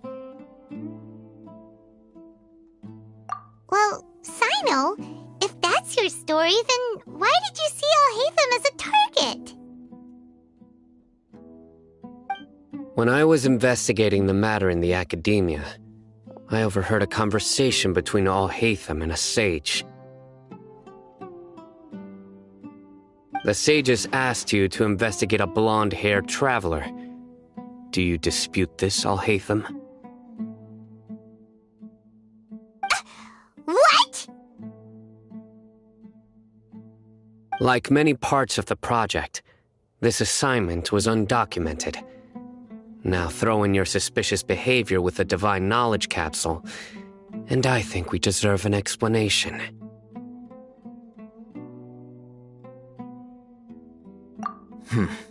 Yes. I was indeed tasked with investigating the Traveler. Al-Haytham! After all, the promised reward was so great that hardly any scholar could have refused. The sage told me, once you've completed this assignment, I can give you a glimpse of divine knowledge. A most enticing offer. Unfortunately, those academics don't know me at all. Their words contained one key piece of information, namely that divine knowledge indeed exists. That gave me all I needed to know. From my perspective, the sages are far from trustworthy. Think about it. Isn't it a little strange they're so willing to share divine knowledge with anyone, even as a reward? So, I began my own investigation following the lead of the divine knowledge capsule. In the end, I realized my wisdom in committing to this rather than collaborating with the sages. Had I been less guarded, I probably would have ended up like that Ain al-Ahmar mercenary, incapable of remaining sane for long enough to hold a conversation. You mean that the sages originally planned to dispose of you, using one of those capsules that drive people insane? I'd already given up on the assignment by then. I only told the Academia I was waiting in Port Ormos for you to appear so they wouldn't suspect anything. So it came as quite a surprise when I encountered my erstwhile target while investigating the divine knowledge capsule. Criminals do love to talk about coincidences. Even though I ran into the Traveler by chance, I had no intention of providing assistance to the Academia. Also, you should remember, you were the ones who decided to follow me and strike up a conversation after I left that tavern. That's true. Al-Haytham helped us out at Caravan Rebat as well. Maybe he's telling the truth. I'm willing to apologize if that's worth anything to you. I took the divine knowledge capsule. That curiosity can also lead you to danger and suspicion. Answer me this. I won't regard you as an enemy, for now. As you wish.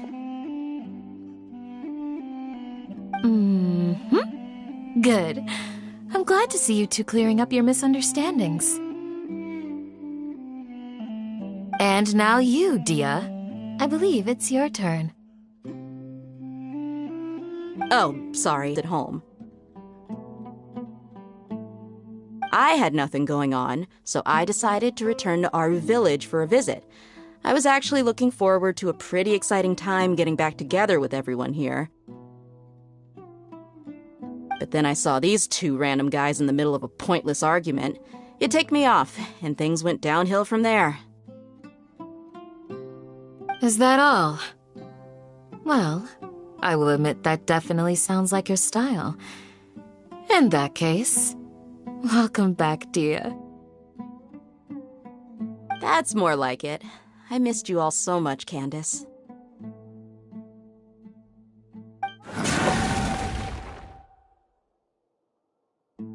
Whoa! What was that sound? No need to worry. Now that you're no longer at each other's throats, please make yourselves at home. I'll take a quick trip outside to clear out some of those creatures in the sandstorm. Creatures? In the sandstorm? Are you sure you don't want some backup? Fighting in a sandstorm is not for the faint-hearted. Anyone without extensive training in these conditions is at a disadvantage. You needn't worry. Yeah, just leave him to Candace. Don't worry, she's as tough as they come.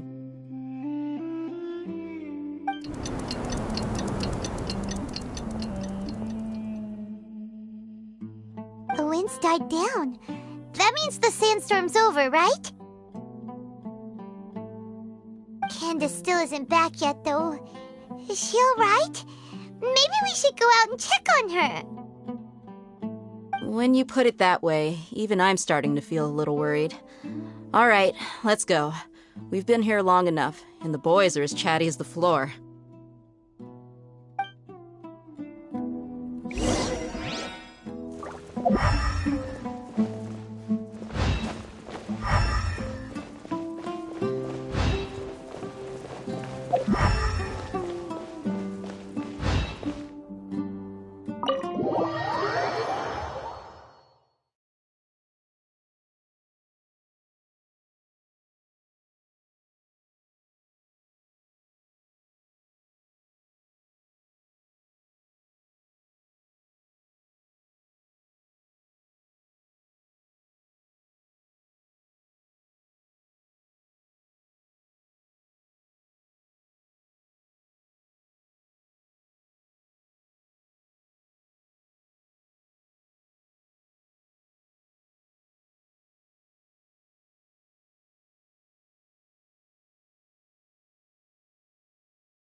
Yes.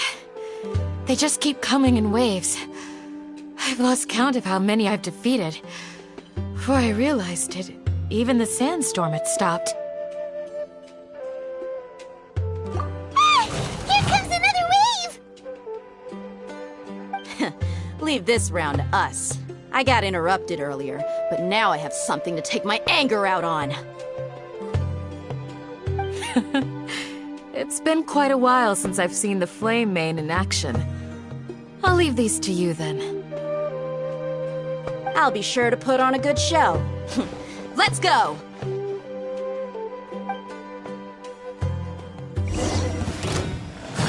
Brace yourselves.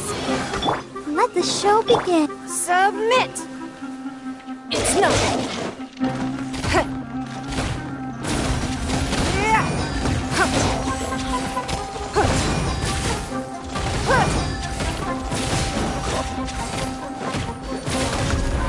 Don't waste my time.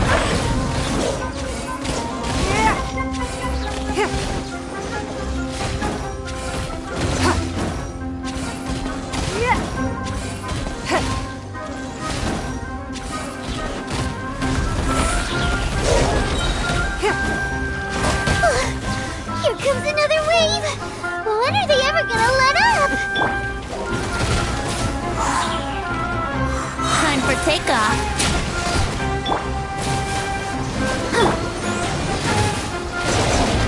It's nothing.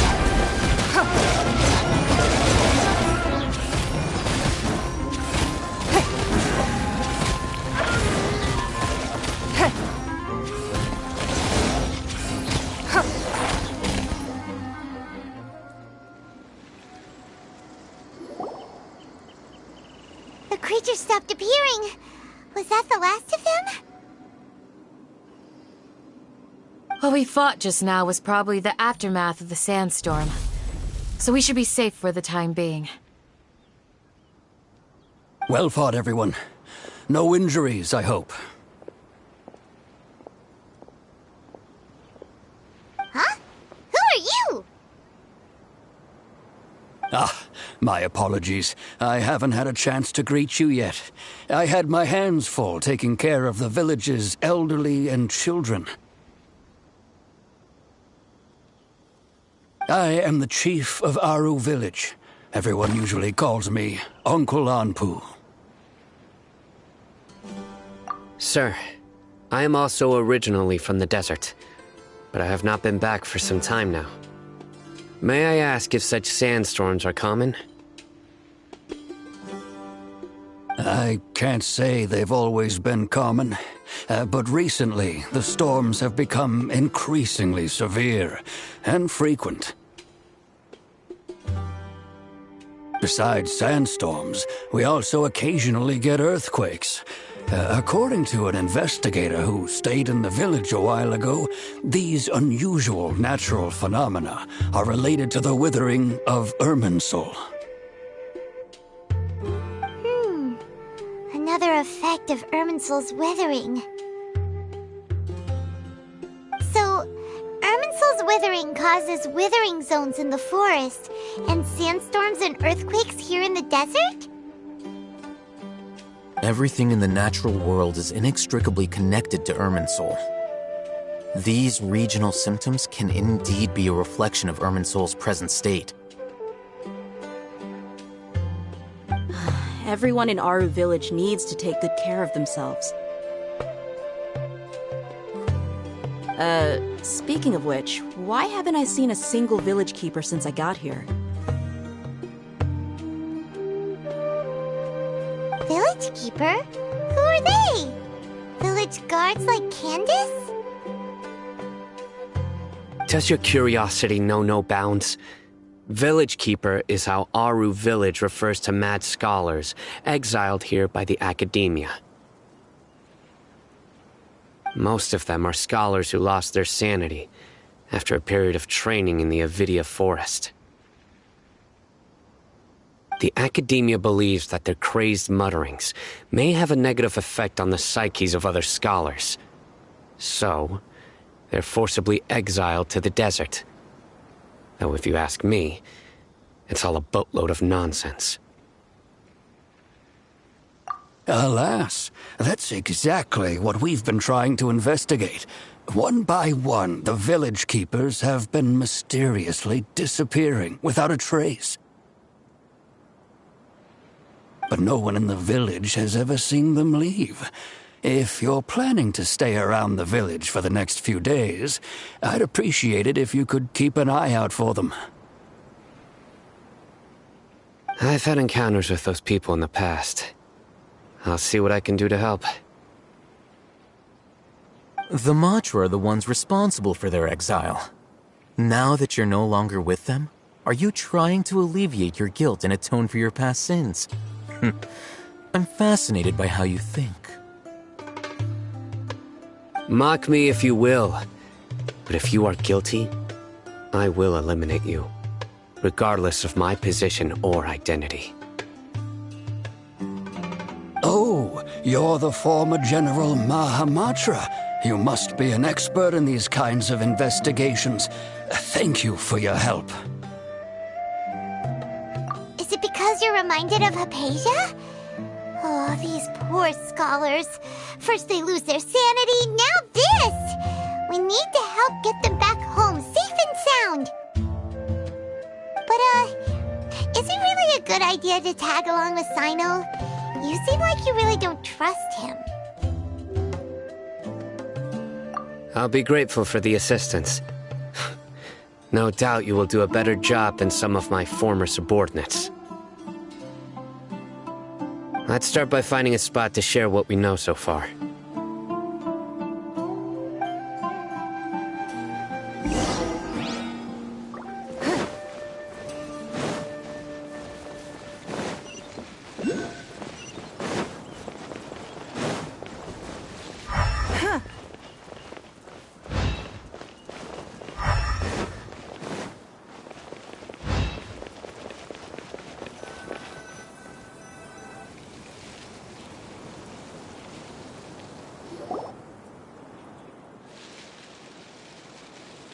Although I've sent myself into exile, I'm still doing essentially the same things as before.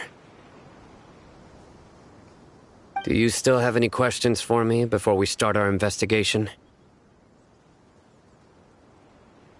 One of my former subordinates told me that this title has its origins in a strange incident. The Academia has long exiled mad scholars to Aru Village. A mysterious phenomenon exists here. When mad scholars first arrive, they are as incoherent and deranged as before. But after spending some time here, they invariably begin to calm down. Initially, the people of Aru Village greatly resented having to take in the mad scholars. But a strange incident one night changed that. Aru Village was struck by the strongest earthquake in living memory. Seeing buildings on the verge of collapse all around him, the then chief of the village was preparing to take everyone to safety. Suddenly, he noticed a mad scholar crouching in a corner, caressing the ground with his hands. A soft, green light radiated from him, like a divine glow against the backdrop of night.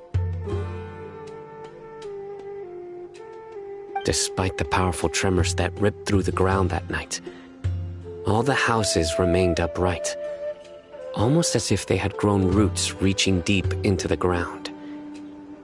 In the end, not a single building collapsed, and no one was hurt.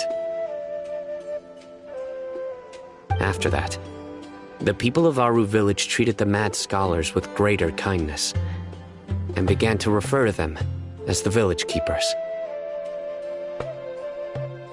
The soft green light? A mad scholar protecting Aru Village? What do you make of it, Traveler? Paimon thinks so too. Actually, Sino, do you know if any of the mad scholars continued to wear their Akasha terminals at Aru Village?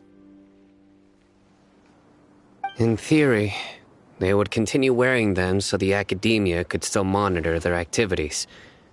With that said, the main Akasha system would no longer have any interaction with them. Oh, no wonder! Everything makes sense then! Add in the fact that they calmed down, it was probably Nahida who calmed them. If you are able to draw a conclusion from this one story alone, then it appears you possess much more information than I do. So, what do you make of the story? Really? Lesser Lord Kusanali. What? You don't believe us? Lesser Lord Kusanali was definitely using the Akasha to give her power to the Mad Scholars!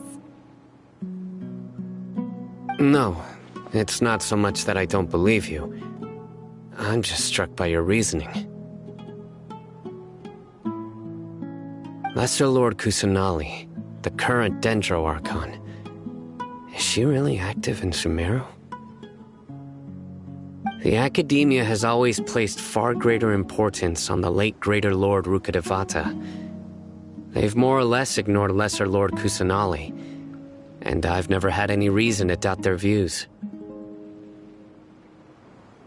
In addition, I've never heard any stories about Lesser Lord Kusanali and her deeds.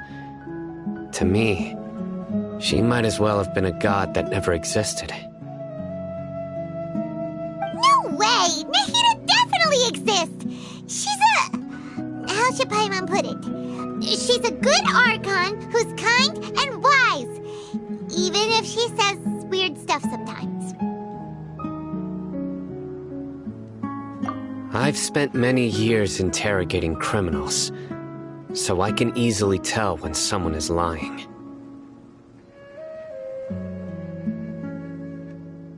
Good! Then you should know that we're telling the truth! That look in your eyes.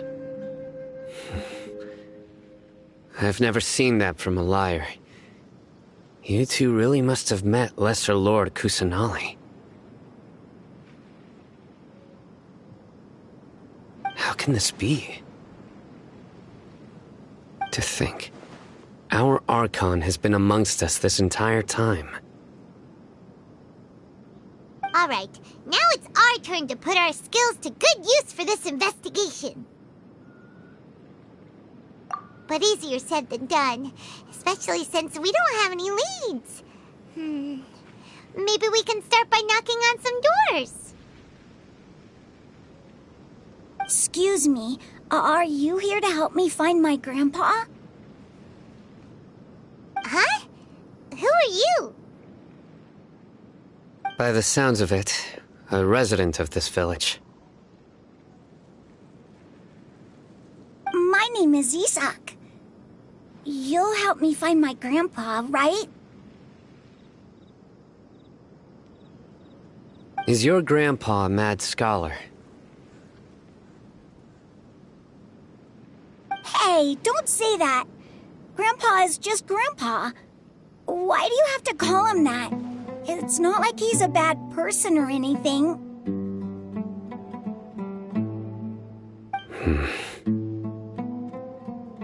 The person you're referring to is not a local, yet you are.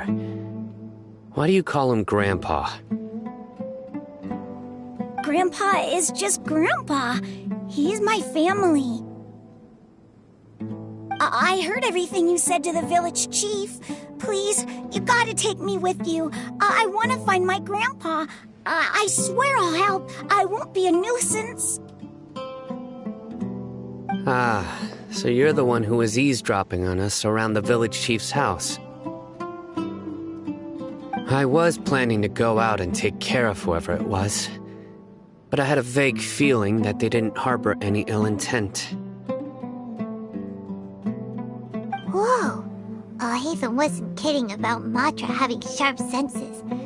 Sino, he's just a kid. All he wants is to find his grandpa. Let's find a way to help him. Sorry, I was only listening in because I wanted to know where Grandpa went. honest. If you don't believe me, you can ask Miss Candace. All right. But first, let's confirm the facts with Candace.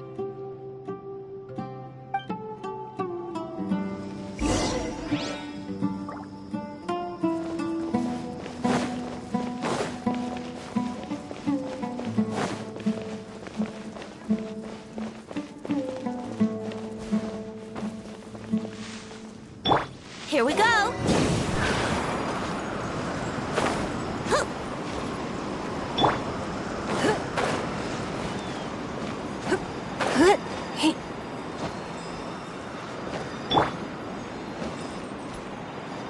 Let's play.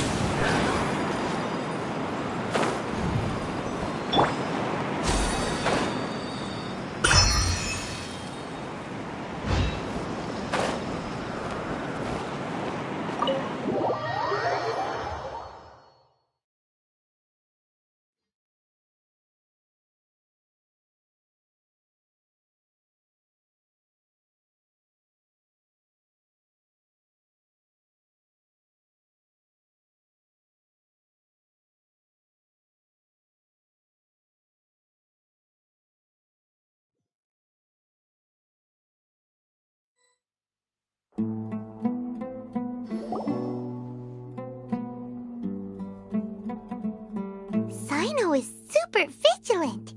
Is this what all the Matra are like? Ah, you're back already.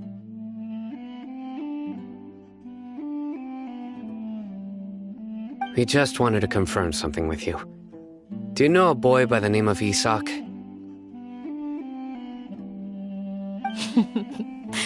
I had a feeling he'd go looking for you. Huh? You knew this would happen? Yes. Although he tried his best to stay hidden, I still noticed him eavesdropping outside the window. He really wants to get his grandfather back. Isak's parents were both Aramite mercenaries who rarely returned to the village after finding employment in the city. He was raised by his grandfather. Unfortunately, it was only a few years before his grandpa passed away. Isak was still very young at the time, so various families in the village took turns caring for him so he could survive. Later, an elderly mad scholar arrived at the village. Isak thought the scholar bore a striking resemblance to his grandfather, and thus often spied on the man. However, the scholar was unkempt in appearance and incoherent in speech. Although Isak referred to the man as his grandpa, he was afraid and didn't dare to approach him.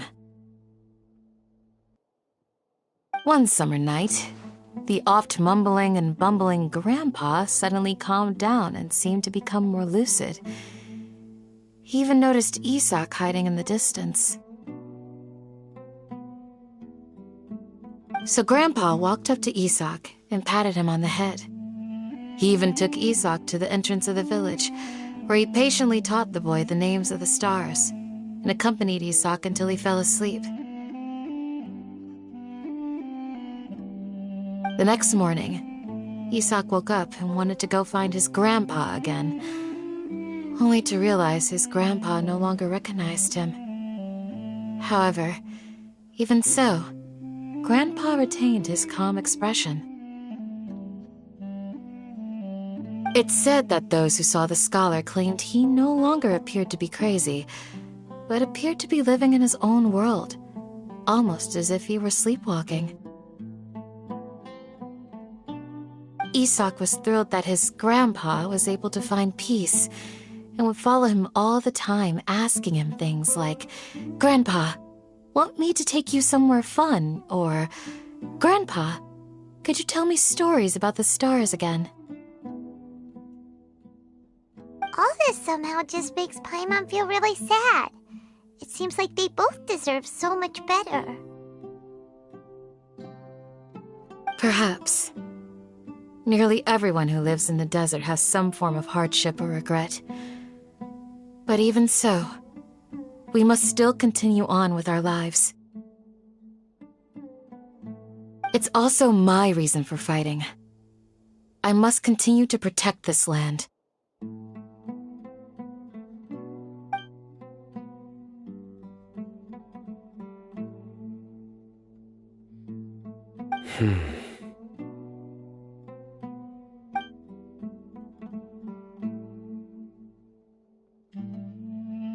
Maybe the people have always had a considerate god watching over them. Huh? What did you say, Sino? No, nothing. As long as Esau keeps his word and doesn't get in our way, we can take him along.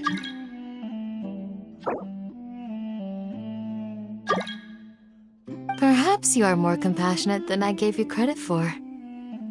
Please accept my thanks on Isak's behalf, Sino.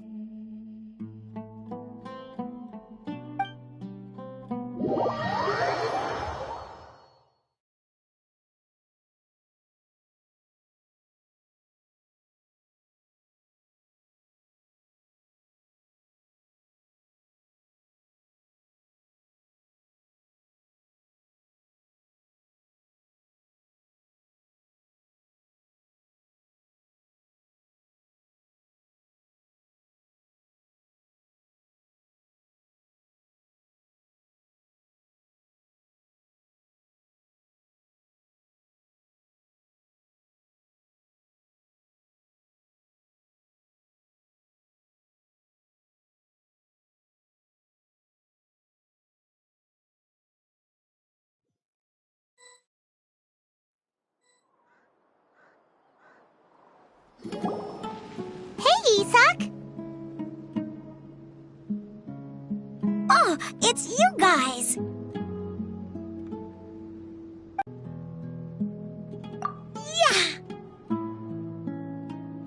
All right. Let's ask the local residents some questions first.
We can't have treasure unaccounted for.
We can't have treasure unaccounted for.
We can't have treasure unaccounted for.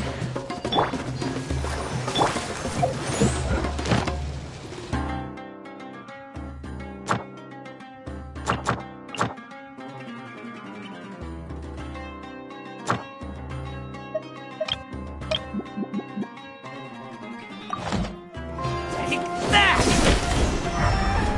That's close enough.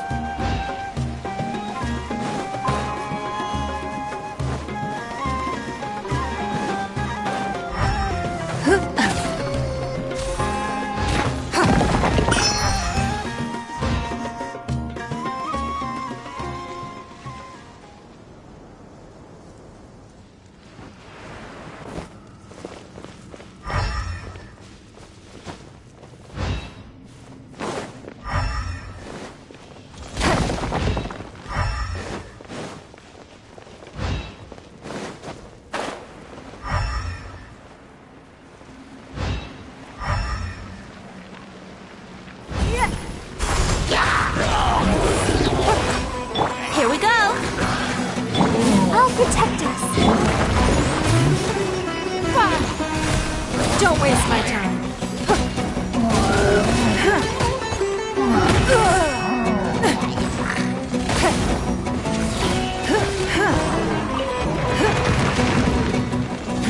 Give up. It's nothing. Submit.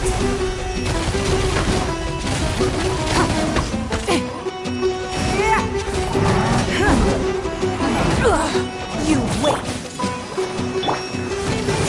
Give up.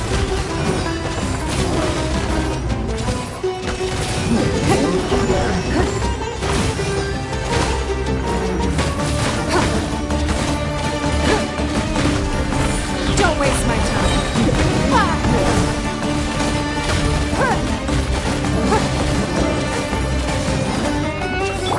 Brace yourselves.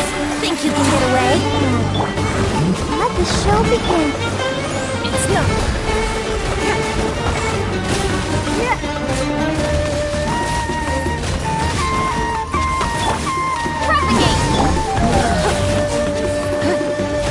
Give up. Don't waste my time. Your life is mine.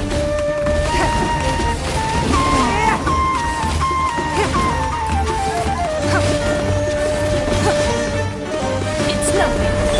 Let's dance.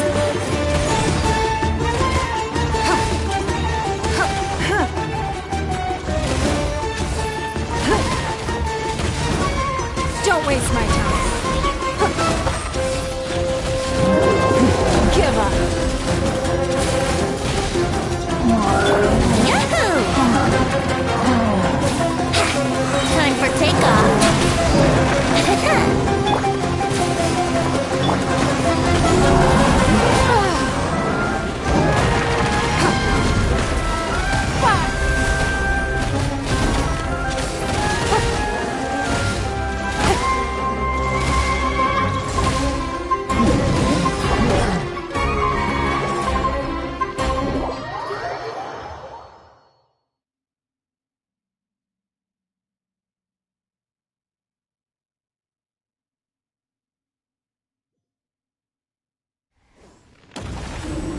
Right now, right here.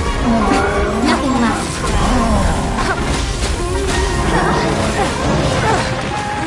Time to go.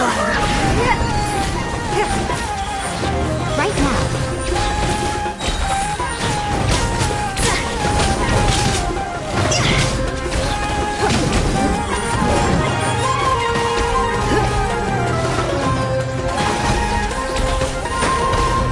Right here.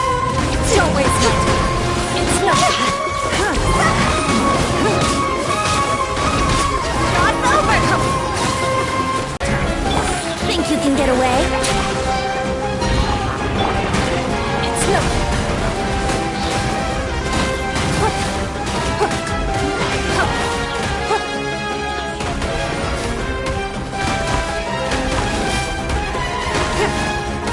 Don't waste my time. Give up. I'm always watching. Wealth. Why settle for less than more?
Calm weather.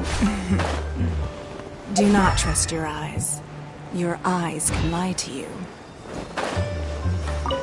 Calm weather. Do not trust your eyes. Your eyes can lie to you.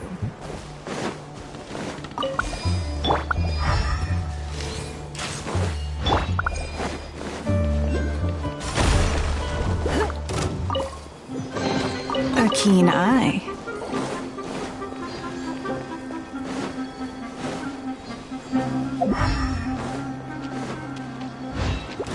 Calm weather. Do not trust your eyes. Your eyes can lie to you.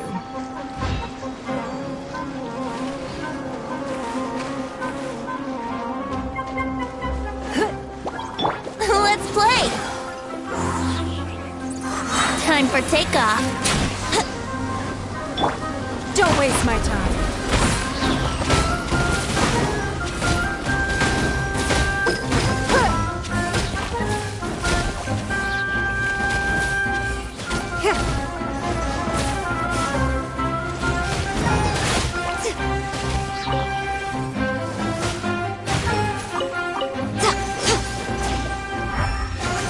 Right here.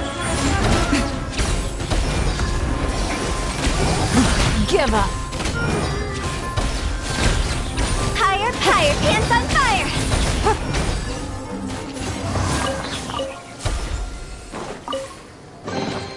A keen eye.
A keen eye.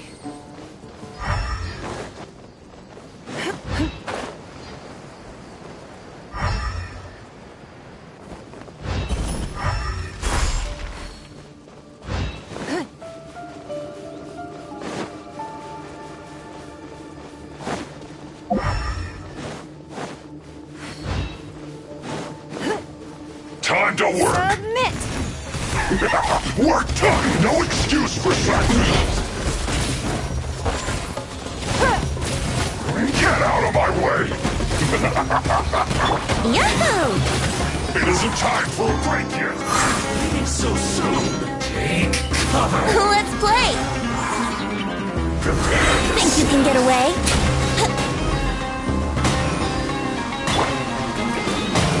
No slacking off! It's no...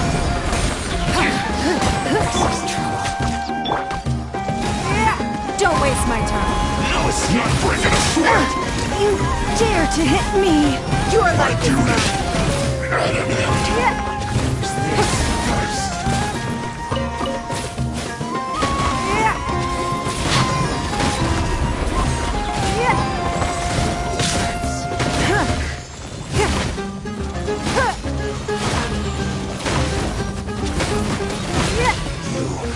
Can't run from death. Give up!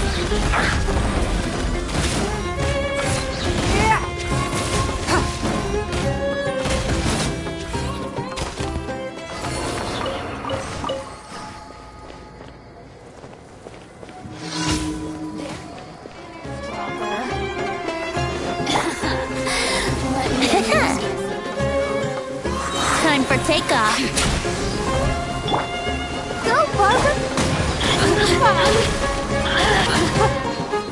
Don't waste my time.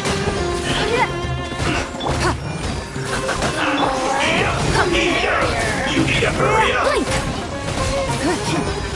This one's well done!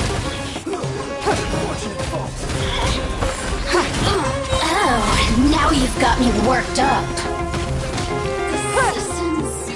Shine no longer.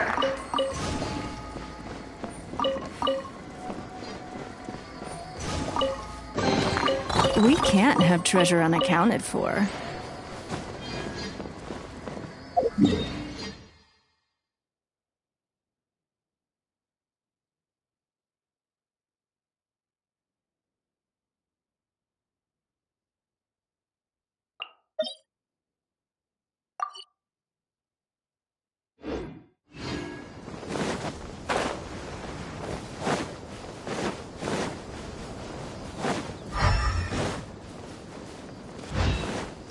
Let the show be...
You're open!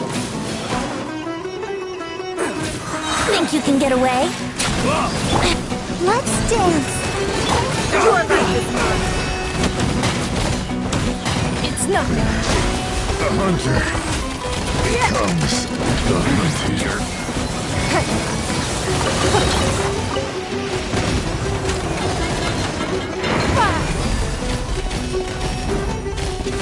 Don't waste my time.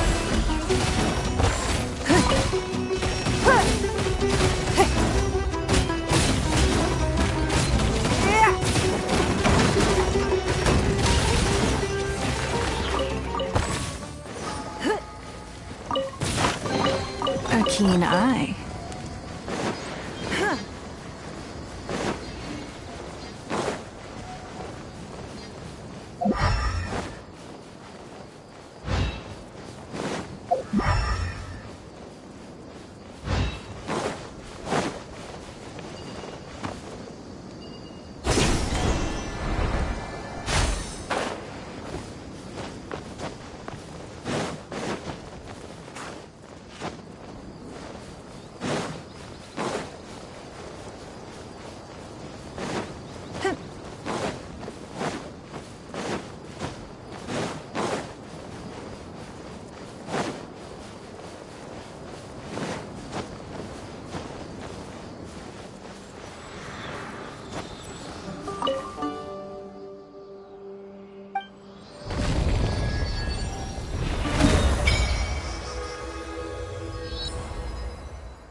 for takeoff.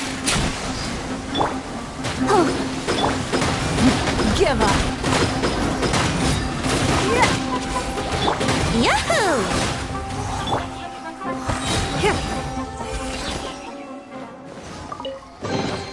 A keen eye.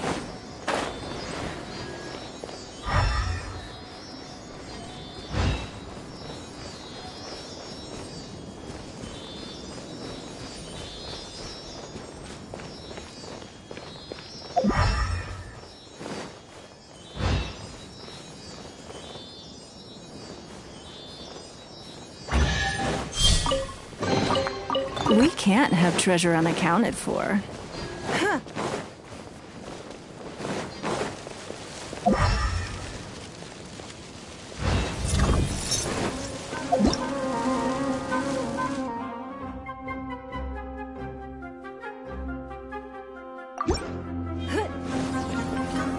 I'll protect us. Your life is mine. It's nothing.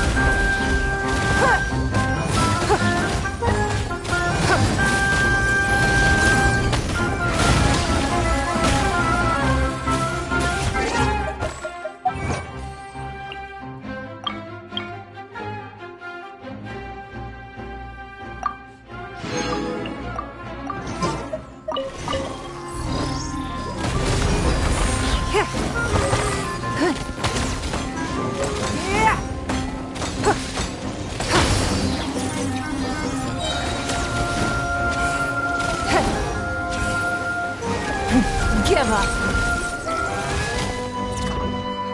Submit. It's nothing.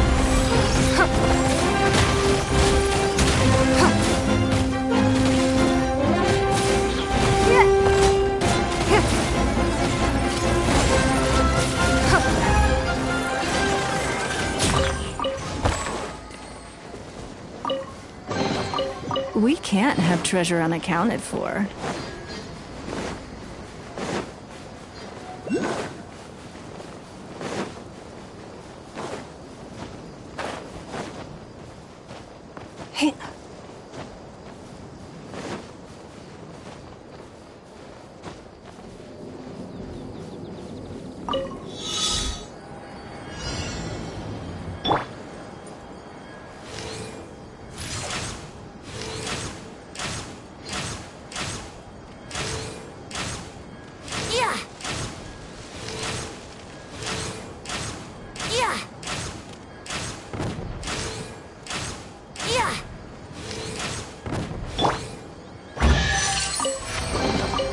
A keen eye.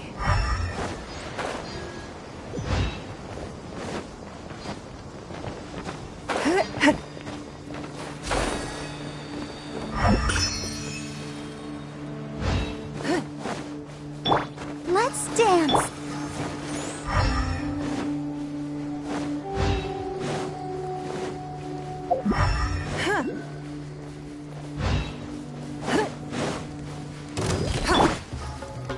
Wouldn't gliding be faster?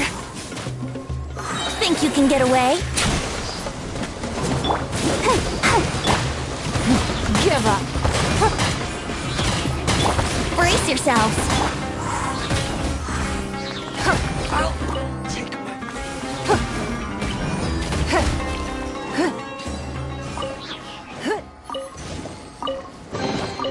We can't have treasure unaccounted for.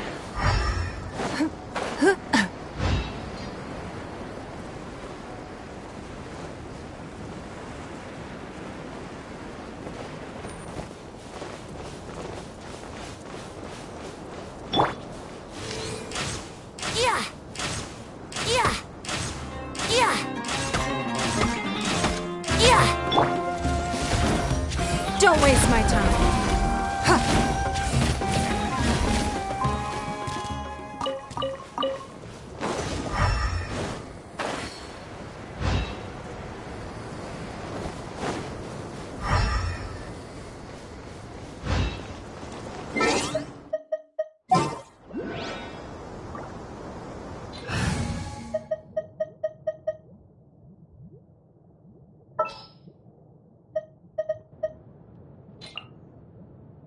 ready.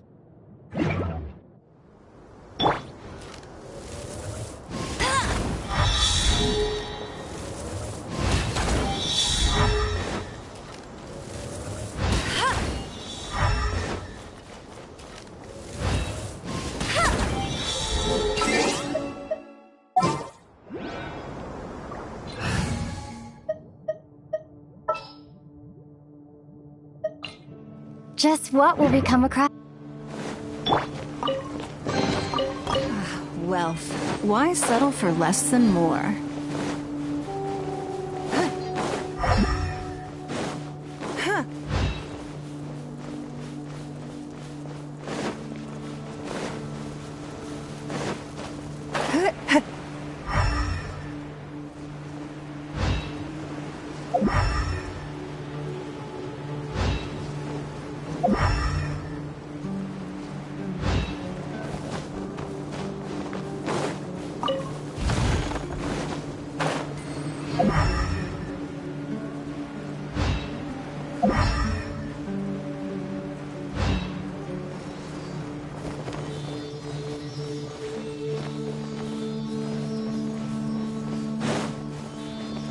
That's close enough. Time to go to work.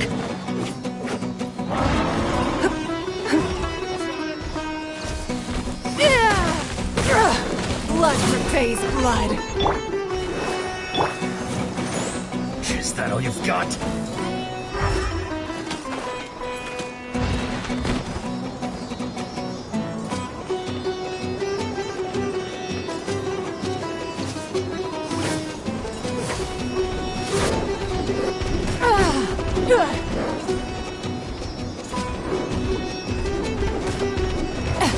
Rude.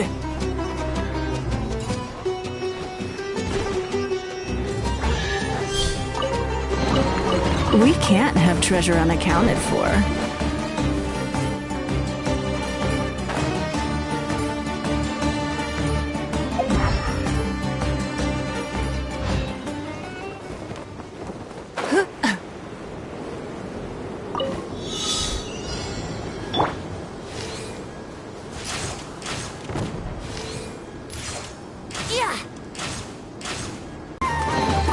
We can't have treasure unaccounted for.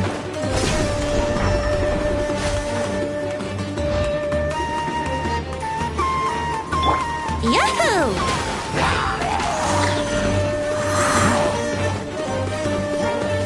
Let's play!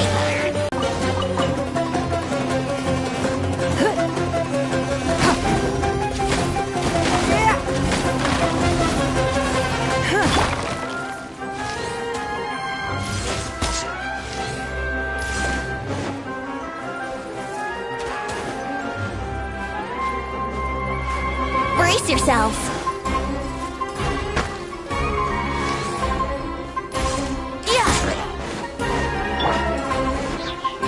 It's not.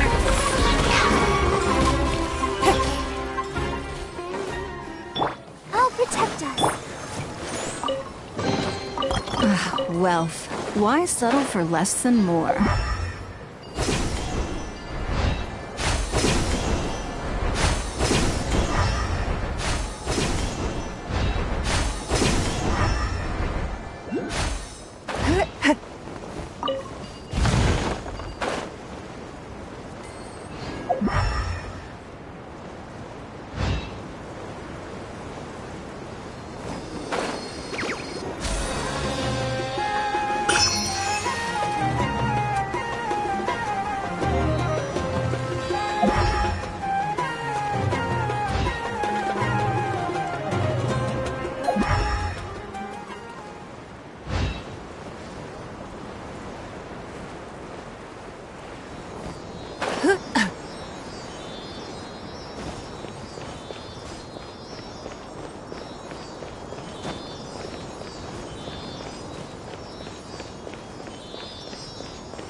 Happy to oblige.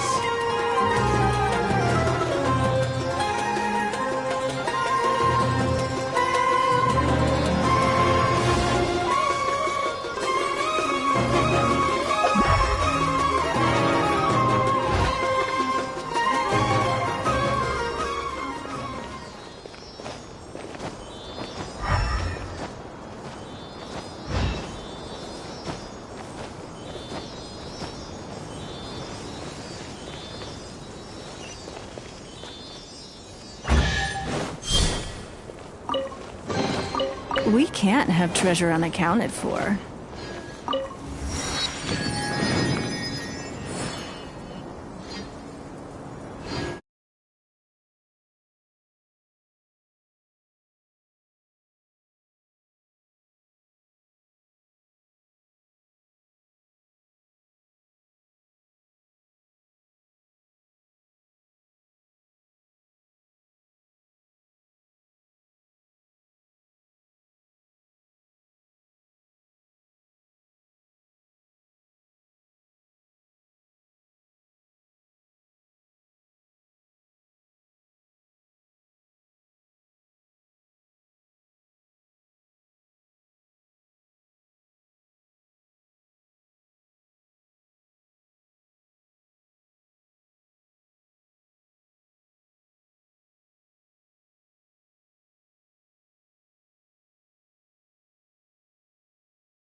Feeling Here we go. today.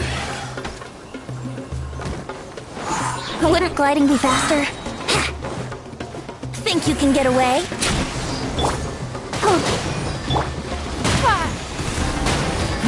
Give up.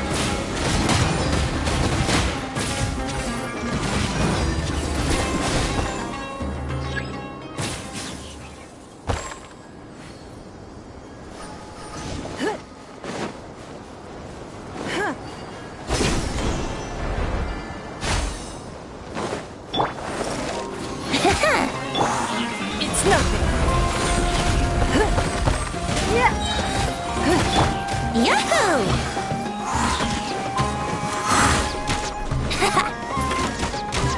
Brace yourselves. Time for takeoff.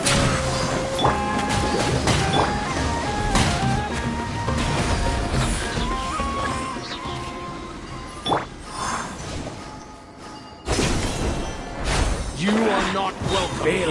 Here we go. Let the show begin. Wouldn't gliding be... Yahoo! Think you can get away? Here we go.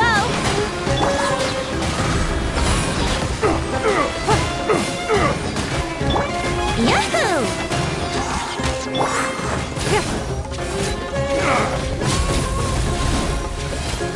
Don't waste my time.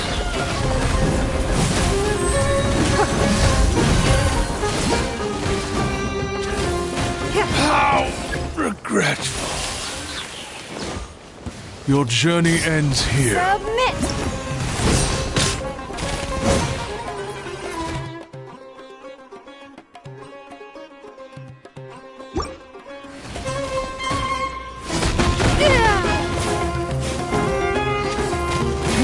Give up.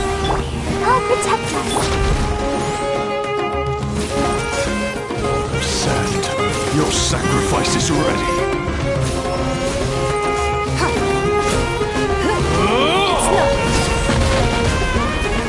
Here we go. Time for takeoff.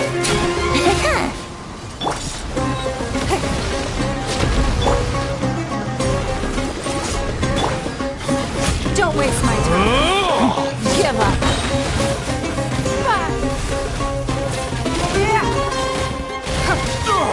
The golden slumber. Wealth. Why settle for less than more?